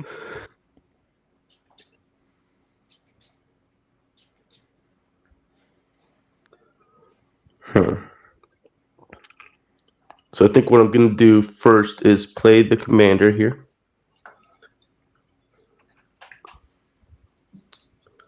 So 2 green, white, and 2 colorless. So I'll just do this. Yep. To bring out Tolsimir, Friend of Wolves. When it enters the battlefield, I create a 3/3 green and white wolf creature. It's legendary, so would they destroy each other before the fighting mechanic takes place? Yeah, you don't get to double that up. Yep. Do I get any of the game life triggered on those? That's a good question. I don't. I've never had Panharmonica out. So you when get I've had 2 them, dudes. so I'm not sure. You get 2 Maybe Vojas. maybe they do. I don't know if they get to fight because you have to sack them to the legend rule. Well, because it'll be an Yeah. ETB, so they should be able to, yeah. So They should be able to fight? Yeah, even with the state-based effect, they still did ETB, so you'll get 2 Vojas, which will trigger 2 ETB triggers for the wolves entering. You'll gain both life. Both of them will give you life and fighting.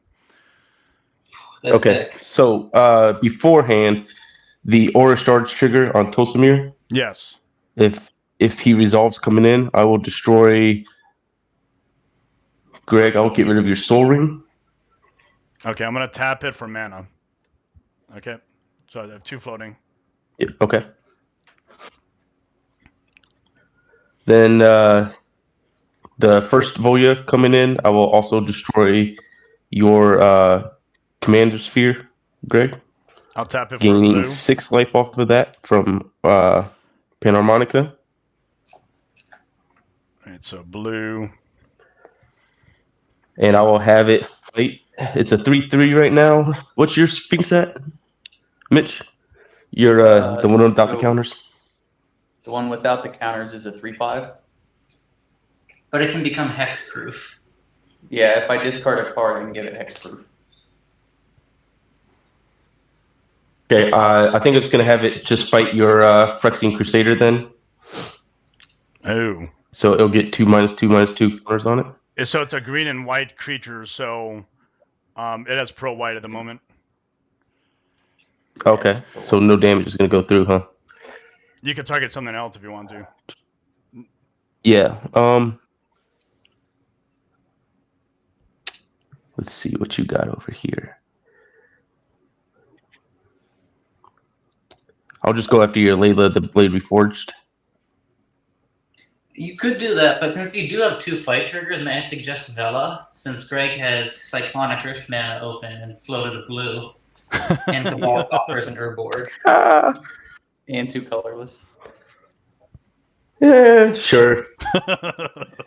Very well. Okay. I'll go after Vela then. dies. Everyone loses a life. With the first one?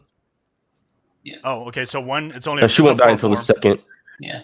It's a 3/3 right now. So that'll be the first wolf trigger. The second wolf trigger for it coming out will do the same thing. So this time though I will destroy. Okay.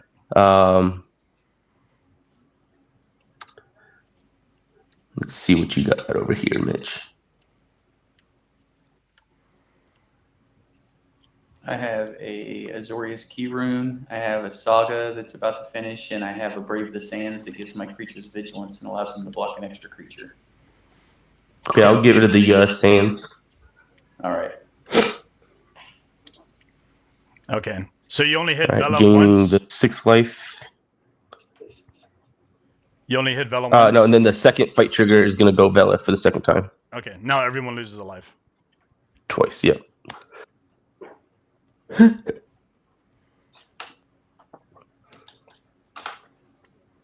All right. Now the first wolf died from the fight trigger. The second one should still be alive. Yes. Because of the -2/2 counters that she had on her, right? Yep. Okay. And then since you have a bunch of floating mana,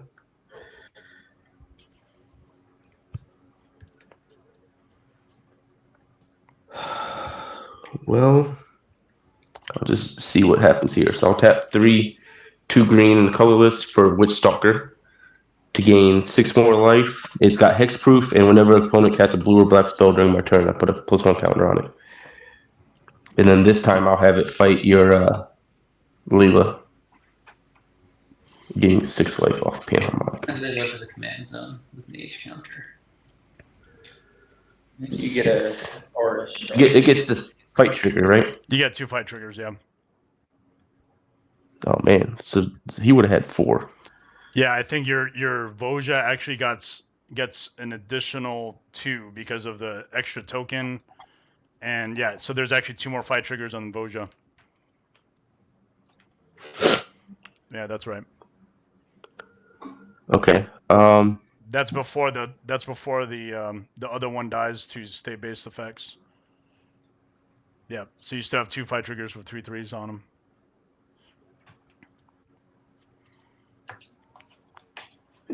There's no way I can get rid of what do you got over there? A 10/10 creature. So I'll go after your Sphinx with the 2 3/3s then from Voya. This one here. All right, I will discard a card. And I will discard Aether Sprouts to give it hexproof until the end of the turn. And it gets tapped. Mm-hmm. Okay. All right, so that was both of those. So nothing can happen with that. Now this one entering the battlefield, I destroyed. Did I destroy any artifacts or enchantments with this one yet? No, I don't think I did. Yet. You have 2 triggers, yeah. Okay, I'm gonna go for your Soul Ring and your Ruby Medallion. I'm going to say, seeing as I only have 3 lands, can I suggest the Cloudstone Curacle instead? That seems reasonable. Cloudstone Courier is pretty I think I'm gonna go for your mana producing ones there. Savage. But I will have it's a straight excuse me, since it's a straight green wolf this time around, I think I'm gonna have it fight your Crusader. That seems reasonable. Yep. That Aura Shards. Oh my god. Such an unpleasant card. This is good. This is good. All right, and He it said this will is die good. though. It was only a 2/2. So he's got 2 -1 minus or 2. Yeah, just 2 -1/-1 counter Yeah. count. And it's a 1/1 now, and it has to fight something else because that's how the card reads. So I'll just have it fight. It's gonna die, but I'll have it fight your 10/10 flyer over there, Mitch. Okay. Very 'Cause I don't think nice. there are any 1/1s out. Oh, we have someone in the chat. Ram Yeah, of there the are no. Sand. Let's go, Mitch. What's that? There's someone in the chat saying, Oh, "Let's okay. go, Mitch." All right, I got a fan. Let me pop over there. I think Mitch needs to smack Jeff a little bit. You know, let him know his place. Yeah, it says Ramo the Sand. I have a good idea who that is. So thanks for cheering me on, buddy. Appreciate you. I think I'm gonna end the turn there. So will do nothing with my floated mana, unfortunately. Oh man, I was sweating. I was like, oh, All- here we go. All that worry for nothing. All that worry. He got us though. You had our blood pressure going, and all right. So let's see. My saga is gonna go to 4 here. I'm gonna look at the top 4 card or the top card of each player's library. I don't know how you guys want to resolve this because everybody can see the screens. If you're okay with it. I'm just flipping it. Okay. Yeah, I'm just gonna reveal it. Nice. It's a Bident of Thassa. Yeah, that's a good one. I'm just gonna do it like that. All right. Bident of I Thassa. just get to see him. I'm not. Yeah. All right. So I will play a Mistgate Pathway as my land for turn.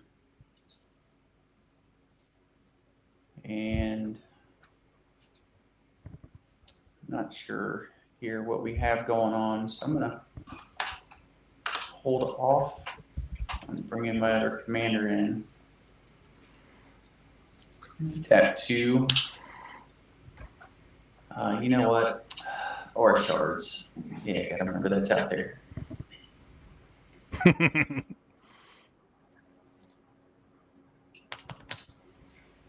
No longer have vigilance. That makes me sad. You know what, Jeff? You've become the bully. So I am going to swing at you with a 14-14. No, that's not right. I can't math. A 9-9. It's a 10/10. It's 10/10, right? Yeah. It's a 9-9. Yeah, 6 plus 9 equals 10. Good job. Thanks for the help. The math for Marines, you know. Yeah. And then the other flyer is going to be coming at you, Greg, for 3. For 3. Okay. Yep. And then trigger off the attack. I scry 3. Prognostic Sphinx. Yeah.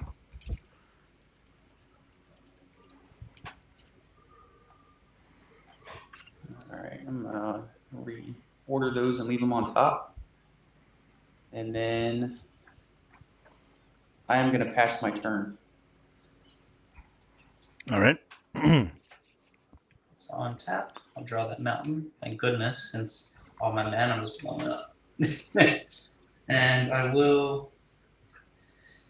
I'll pay 2 life. The And big I'll Kuma himself, he says.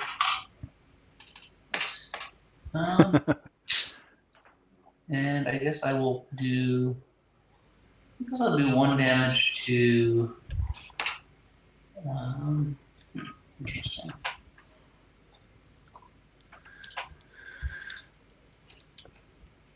I'll do 1 damage to Jeff's face, and then I'll pay 2 more. 2 more life. I'll cast Slow Blood. And I'll do 1 more damage to Jeff's face. Some Curio trigger. I'll send this back to my hand. Very nice. And then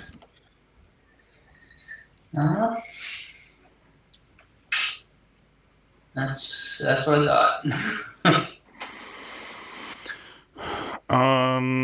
What do I do with this? Panharmonicon, Jesus, man.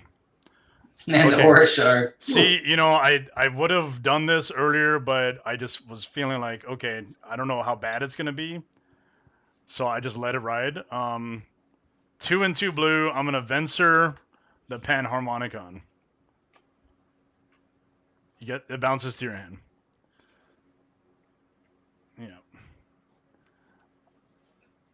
I should have played it earlier before Tolsimir came out, but such is life. Okay, I get to draw. And let's play a Flooded Strand, cracking it. Let's see, so Venser did his thing. I'm gonna crack it. I think I'll get a regular island. I'm missing islands. Where's my... Yeah, Greg, while you're searching that's my buddy Ram in the chat. Also a service member, so maybe I could talk him into jumping on your stream one day. He's a great guy, quite the character. Yeah, no, that's awesome. And he can be on the stream as well. That'll be really cool. All right. So what I do? I went for an island, and then I played Venser last turn. So I went for an island. I guess I should at least tap mana. So 3 mana. 1, 2, 3, 4, 5, 6, 7. It is turn 7. So 7 black. 7 black. Use 2 of it. 2 of it. 7 black.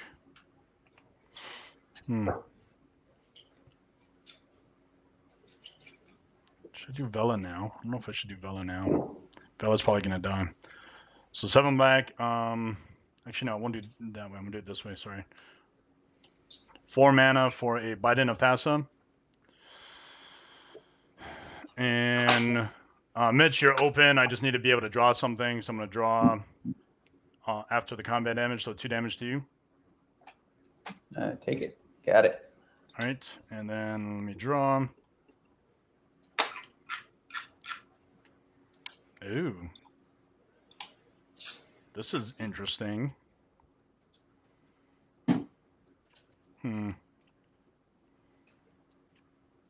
Okay.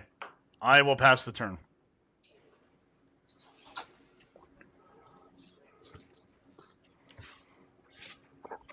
All right.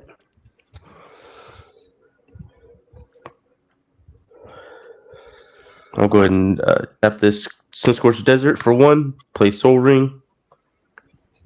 All right. Then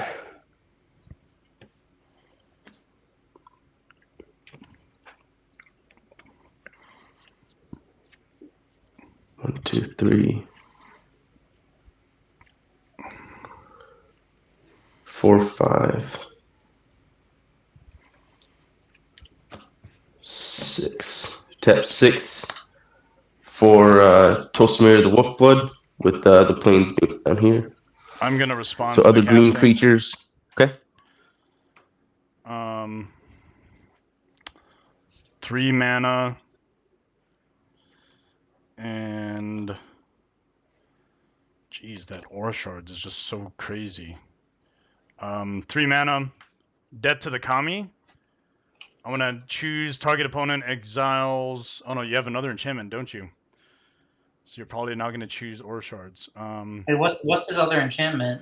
It's that freaking land. No, it's an Aura. that's the you know what? I'll just do the creature thing actually. So I'm gonna choose while the other Tolsimir is on the stack. I'm gonna choose you sacrificing or exiling a creature you control. Yep. So you could do that. Okay, I'll choose to exile this, putting it back in the command zone. Yep, that's fine. Okay. Right. That Tolsimir the Wolfblood enters the battlefield. Yep. All right. I will have the Aura Shards. I'll get rid of your Bident. Hell yeah. Wouldn't have it any other way. I think it's crazy. Damn it, Aura And then I'll Shards. I was tap- trying to get rid of it, but can't. I'll tap 3 for Armadillo Cloak, giving the Tolsimir Wolfblood +2/+2 and trample. And whenever he deals damage, I get that much life. So lifelink as well. I'm gonna counter that spell. Oh, very nice. Let's see. See what's happening here. There's a common theme going. So it was cast.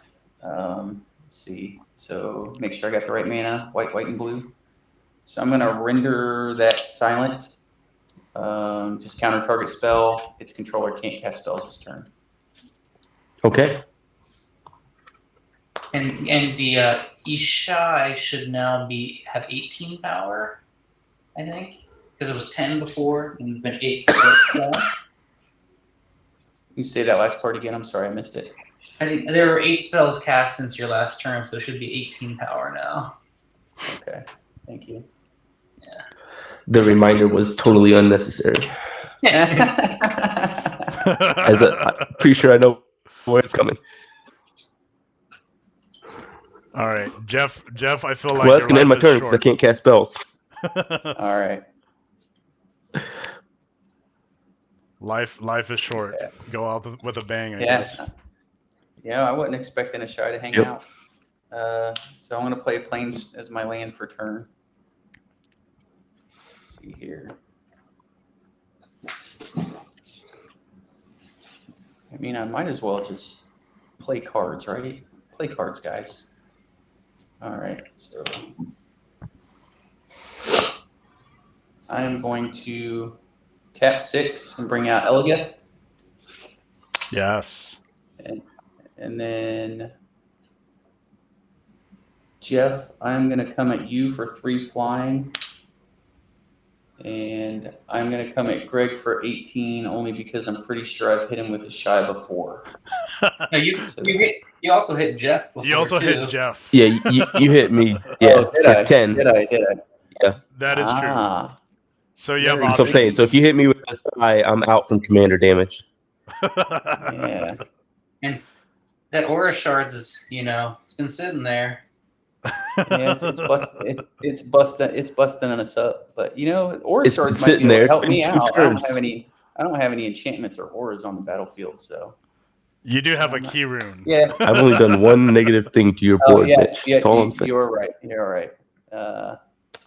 Yeah, I'm sorry, Greg. I can't change my mind. That's Jeff, fine. I'm still coming at you for 3. I could actually focus on interacting with the audience. There you go. All right, I am dead due to commander damage. All right, and then I draw 3 off of Prognostic Sphinx Scry ability with Eligeth being out on the field, and that will end my turn. All right. All So what did it come towards me? You broke up. Oh, I'm sorry. A 3/5 came towards you, Jeff. Okay, yeah. So I'm taking that 3 then. All right. Eligeth. Right on. Good stuff. Okay, I'm dead. I've got nothing to stop him, just so you know, SK. Yeah, sadly, I'm in sort of a similar situation. Because I don't have mana, I can't provide much interaction. I would say I wonder why that is. I can cast Layla, paying 2 life.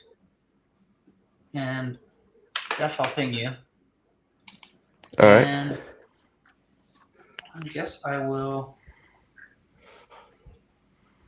Actually, how big is your creature? The one that it's a 3/4? It's a 3/4, yeah. Yeah. I guess I'll actually ping the 3/4 just so it's marked with 1 damage. And then I'll swing later. Does that go away at the end of the turn? What was that? Does that go away at the end of the turn or no? Yeah, it Permanent does. counter? Yeah, it's not in effect here. I'm just doing that because I want to swing with Layla so I can see if I can draw a land. So Okay. when She's a 2/2, correct? She's currently a 2/2, and whenever I cast a red spell, the Defiler will ping something. And so I'm going to When she attacks, I will exile the top part of my library. It's a lucky clover, which I cannot cast. I will block it with my Yep. 2/3 right now. Layla will die. I will miss my land drop, and then I will pass the turn. Counter will go away. Untap everything. Mm-hmm. I will play the Bountiful Promenade. Comes in untapped because I have 2 or more opponents. And can't do much else, so I will just bring back out the commander here. Ram of the Sand knows you too, Jeff. The guy in the chat. Yeah, I think it's Eric, Jeff. Yeah. I'm 100% it's Eric, yeah. Nice. I think this is, what do we got here? That's 5. Got my planes, 2/2, Soul Ring for the 2 command attacks.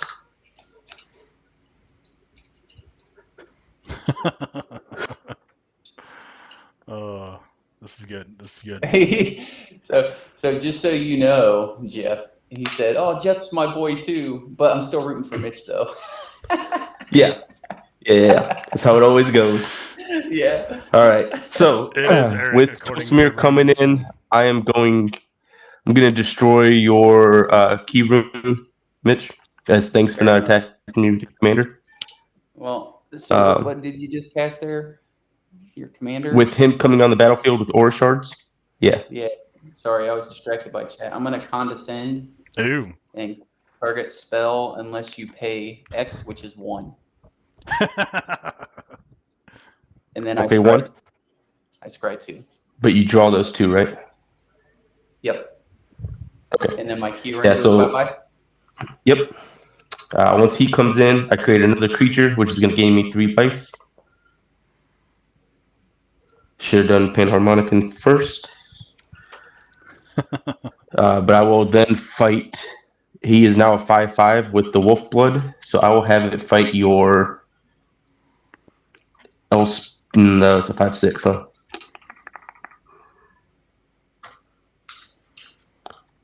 What's your tap, Sphinx? A 5/3? A 3/5? 3/5? Okay, I'll have it fight the 3/5. Okay. It's a 4/4? Is that right? It's a 5/5 right now because of Wolf Blood. He gives 2+1 counters on it because it's white and green. Fair enough. Or you know what? I'm going to discard a card and give it hexproof. How about that? Because that's the thing. Okay. Yeah. I will then tap Wolf Blood to create another 2/2 Wolf, gaining 3 more life. And then as it enters the battlefield, what artifacts or enchantments do we have on the field? I have none. I have a construct and a Cloudstone Curia. I think I'm going to go for your 3/3 construct. Very nice. Okay, there you go. Yep. He comes in with a +1 counter because of the Wolf Blood's thing, and it's a 3/3 now. So it will then fight. All right, what do you got over here? Because it has to fight something. I'll have it fight your Slowbad, the Goblin Tinker. Yeah, I will send it to the command zone. All right, and then I will.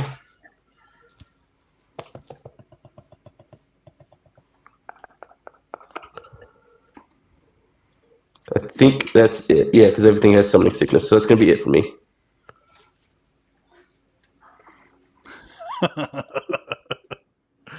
The utility of aura shards and is ridiculous. Yeah, and Panharmonicon's not even out on the battlefield anymore. Yeah. Very nice. It's 200%. I think I'm dead to flying psychic commander damage here anyway. 200% all the time. Nice. Eric, I'm glad you stopped in to watch the stream, buddy. I miss you. Yep. All right. Did you say you passed? Yes. All right.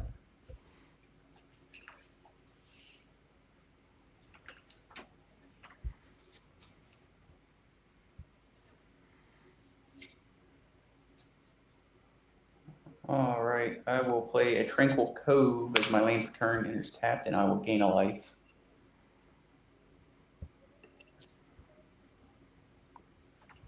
Mm-hmm. And let's see here.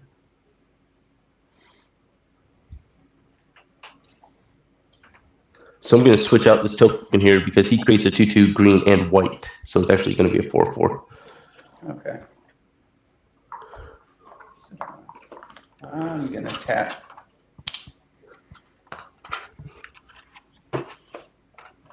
Yeah, I'm going to tap 5 and play Kangi, Skywarden, Flying Vigilance 3/3. Whenever it attacks, attacking creatures get +2/+0. Whenever it blocks, blocking creatures get +0/+2. And then I'm going to attack Jeff for 20 shy. Yes. And I'm gonna come at SK for 8 flying. No blocks. All right, and then I will draw 3 off the Prognostic Sphinx trigger. I will tap 2 now that my artifacts are safe and play Swiftfoot Boots and pass the turn. All right. And I'll be dead for commander damage there. No That's doubt. what I was counting 30 on. damage. Yeah. I think lacking a flyer, it's not going to end so well for me here. Let's see. Yes, I will cast Wheel of Misfortune. Wheel of Misfortune, man. I think ever since you played that card, I've been always wanting to just put it into my other decks. Yeah, it's sweet just getting another wheel. Yeah. I'm not even. All right, so Mitch, how many cards are in your hand? Let's see. Got a few. 1, 2, 3, 4, 5, 6, 7, 8. All right. I do have a Reliquary Tower. Yeah. With Wheel of Misfortune, you secretly choose a number and then reveal that number at the same time as me. So the easiest way to do it is write it on a sheet of paper or just like hide a dice and then reveal it. Okay. And then we reveal those numbers, and then whoever reveals the highest wheels, and whoever reveals the lowest will not wheel. And the person who reveals the highest takes damage equal to the amount they wrote down. Okay. So let me know when you've got your number. I've got mine written here. You ready? Yes. All right, I got a 6 here. I got a 2. All right, so I'll take 6 and I'll wheel. And I'll choose to send champions to the command zone. Discard any Mishra, Excavation Prodigy, Passing Flames, Raw Snack, and Dualcaster Mage. 6, 7. So when it's down to 2 players, it's pretty tricky, huh? Yeah. 'Cause Yeah. Yeah. Mm-hmm. Yep. And then I think I'm dead. Yeah, I don't know. I wanted to see your deck do something, so that's why I was taking Jeff out. Yeah, you just can't play without mana. It's the truth. I cannot lie. I was not expecting to. The only artifacts y'all played were Mana Rocks. That's not true. The artifact I tutored for was right there. Yep. Oh man. Oh, Lucky Clover, right? Because you got to. But that wasn't doing anything for you. Yeah, this was an exile, but the Cloudstone Curio. Oh, was in gotcha. play. Yeah, that's a great card. Yeah. All right. So you're swinging it in for lethal then, basically. Yeah. I will. Yes. Yeah. It's like I got no flyers. I got no interaction. I'm dead. Yeah. If you don't have a way to kill this one creature, I was just gonna swing 1 just because I like the idea of Ishai wiping the board. Right on. Yeah.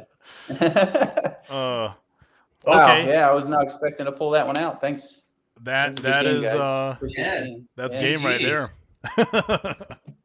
GGs. I contributed all to Eric showing up in the chat and being my hype man. Right on, right on. Yeah. Okay, I let's did see. get What, to- Without him, you I would have did had cast. nothing. I did cast my commanders 5 times, so I'll call that a moral victory. there's a lot of math So, involved when playing that that particular commander, Dave. Yeah, it's funny. It's like it's definitely been really inefficient because you have to spend all this extra mana just to put them in where they don't even do anything. Uh-huh. And I think people tend to think of the deck as threatening because it's an unusual build. Right. But I've yet to achieve much with it, but I feel like it could go somewhere. It's really fun. I Yeah. like the weird interactions. It looks really interesting for sure. I really like it, and I'm curious to know, had your mana rocks and stuff stuck around, was there anything else you could have done differently, maybe? Yeah, absolutely. Yeah. Oh, okay. It's like I had the wheel on hand for a while, so I mean, what I got off the wheels, stuff like this, and really, what you do is once I wheel, I can ritual and just kind of you get a lot of value and Layla drawing cards, and then I actually even here I don't have any of the payoffs. So the payoffs you have to dig into. It's like, well, here's a good one: Keeper of Secrets. This is a 40k card. And so it says whenever you cast a spell from anywhere other than your hand, it deals a damage equal to its mana value to target opponent. So all of the commanders are not from my hand. Ah. And Oh, then, right on. Some of the better ones, let's see, are the the kind of a Guild Artisan's not bad. So whenever the commanders attack, but it triggers each of the commanders. Oh, right. What's the name of that card? Kind of Guild Artisan. It's a background, and I would say the probably the win condition for the deck would be playing something like let's see, one of his other backgrounds. Let's see. Actually, there are a couple cool ones. I think Minichi is pretty cool. Do you play Bergie? Oh yeah, I play Bergie for sure. Okay. Because I'm Yeah. thinking of all And the if you- Cloudstone Curio, like, triggers. You just end up basically floating the one red each time. Yeah. Yeah, I'm not running Dockside in the deck because then it feels like the whole point is just to play Cloudstone Curio and Dockside to go infinite. Yeah. But I do love Bergie, and with Passionate Archaeologist, this one says commander creatures you own have whenever you cast a spell from exile, it deals damage equal to that spell's mana value to target opponent. But say you have 3 commanders in play, which is possible with this deck, or Yeah. 4. Each of these gets the trigger from this. And basically a single attack with the Tali will probably do enough to wipe the table. Right. Wow. That's Um, I see the challenge with the deck, though, because that's quite a bit of setup. It's a lot of setup. And Fury Storm is one of the better cards, but it's not a super spiky deck, but I'm just trying to do some weird things. And being It's definitely mono unique. really keeps the power level in check, I think. Yeah, it's definitely unique. I dig it. Passionate Archaeologist, I've been meaning to put that in my Prosper deck, actually. Oh yeah, that's actually good in Prosper. Like, Yeah. it's been a while for me to try to figure out how to how to put all the cards that I want, and I need to buy all of them and then just put them in decks. It's a process, Yeah, I mean, so many cards this year. Yeah, it was crazy. Well, guys. Yep. Hey, Jeff. Yeah, I was just gonna, thank you for letting me join you all and playing, and had some fun tonight. But I got some stuff kicking off over here, so I hate to be the first one to go. Yeah. But All good. Let me transition to the closeout screen, and we could talk about all that. Jeff, since you got to go, I'll let you go now, and then we'll pass it over to Mitch, And then Dave, if you want to put out anything to the audience, glad there's a few people sticking around. I'm assuming that's maybe you guys, but there might be a few that are still around, and I appreciate all that. Yep. So we're gonna go offline shortly, but if you all want to talk about your stuff, go ahead. Yeah. All right, Jeff. I don't know if you're still on here or not, but Yep. I was just gonna say, yeah, thanks All right. again for everything, and really enjoyed playing with y'all tonight. So have a good one. I appreciate you answering the call. I appreciate you Yeah. answering the call and joining us. Yeah, the last minute. Thank you. Yeah. Y'all have a good night. Take it easy, All right. brother. Love you. Bye.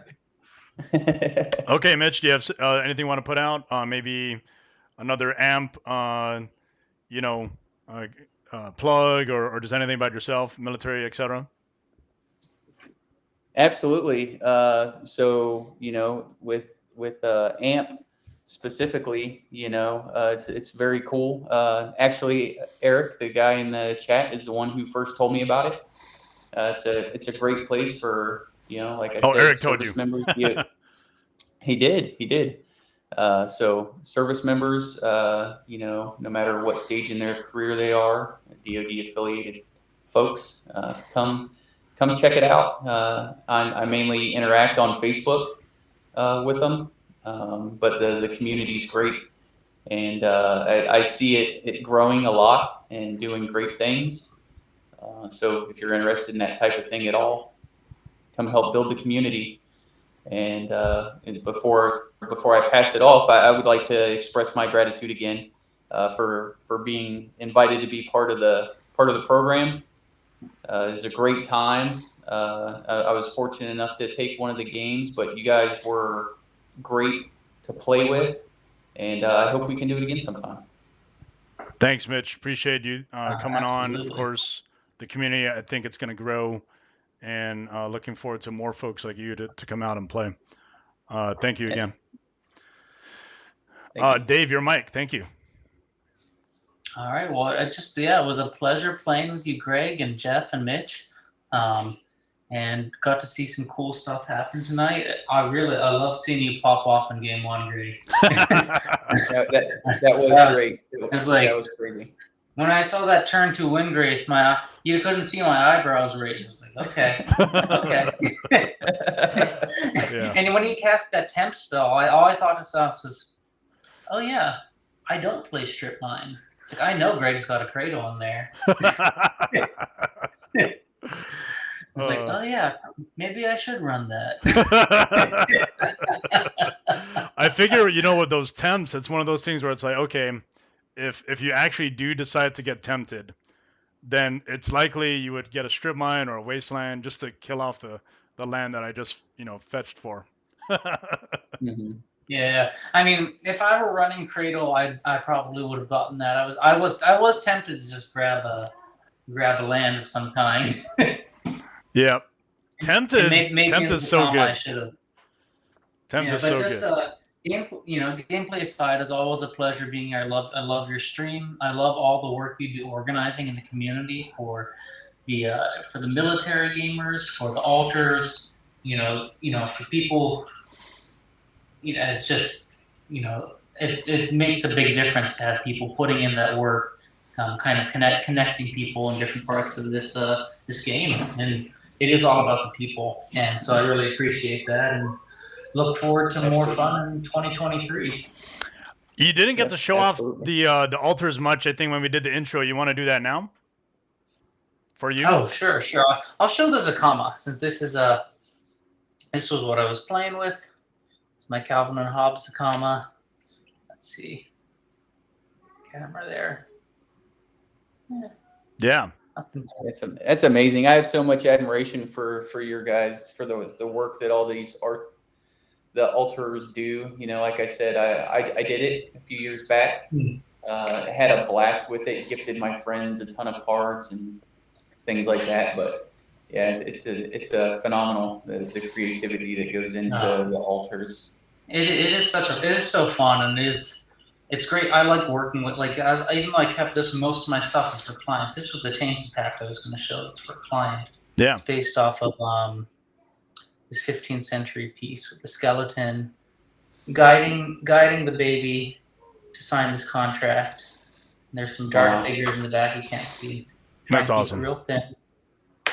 And it's just, I think for me, like these two kind of show. I like the really classic stuff, it's old full art, old border, classic painting, and then something I'm just like really changing it up and just seeing how crazy it can go. That's sort of what I'm into. Those two poles. Yeah, no, they're amazing, Awesome. man. I think You do it supporting well. the altars artist community is also pretty significant. They ensure that the commander gameplay is unique and people can express themselves a little bit differently than normal. And seeing cards like that and the art that you produce, Dave, it's amazing. I appreciate you coming on. Oh, my pleasure. I should probably sign off now myself, but thank you for having me, and pleasure to meet you, Mitch, and yeah, pleasure to meet you. And yeah, okay.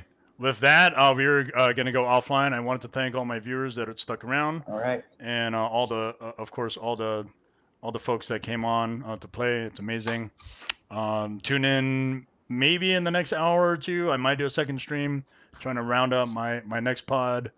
I'm actually pretty surprised that everything worked out in terms of the January 1st New Year's Day stream. A lot of last minute, pings that I got folks to jump in on, and those folks made it happen. So we'll see what happens in the next hour or two. With that, everyone have a good one. Happy New Year's, and we'll see you soon. Happy New Year. Bye. Bye.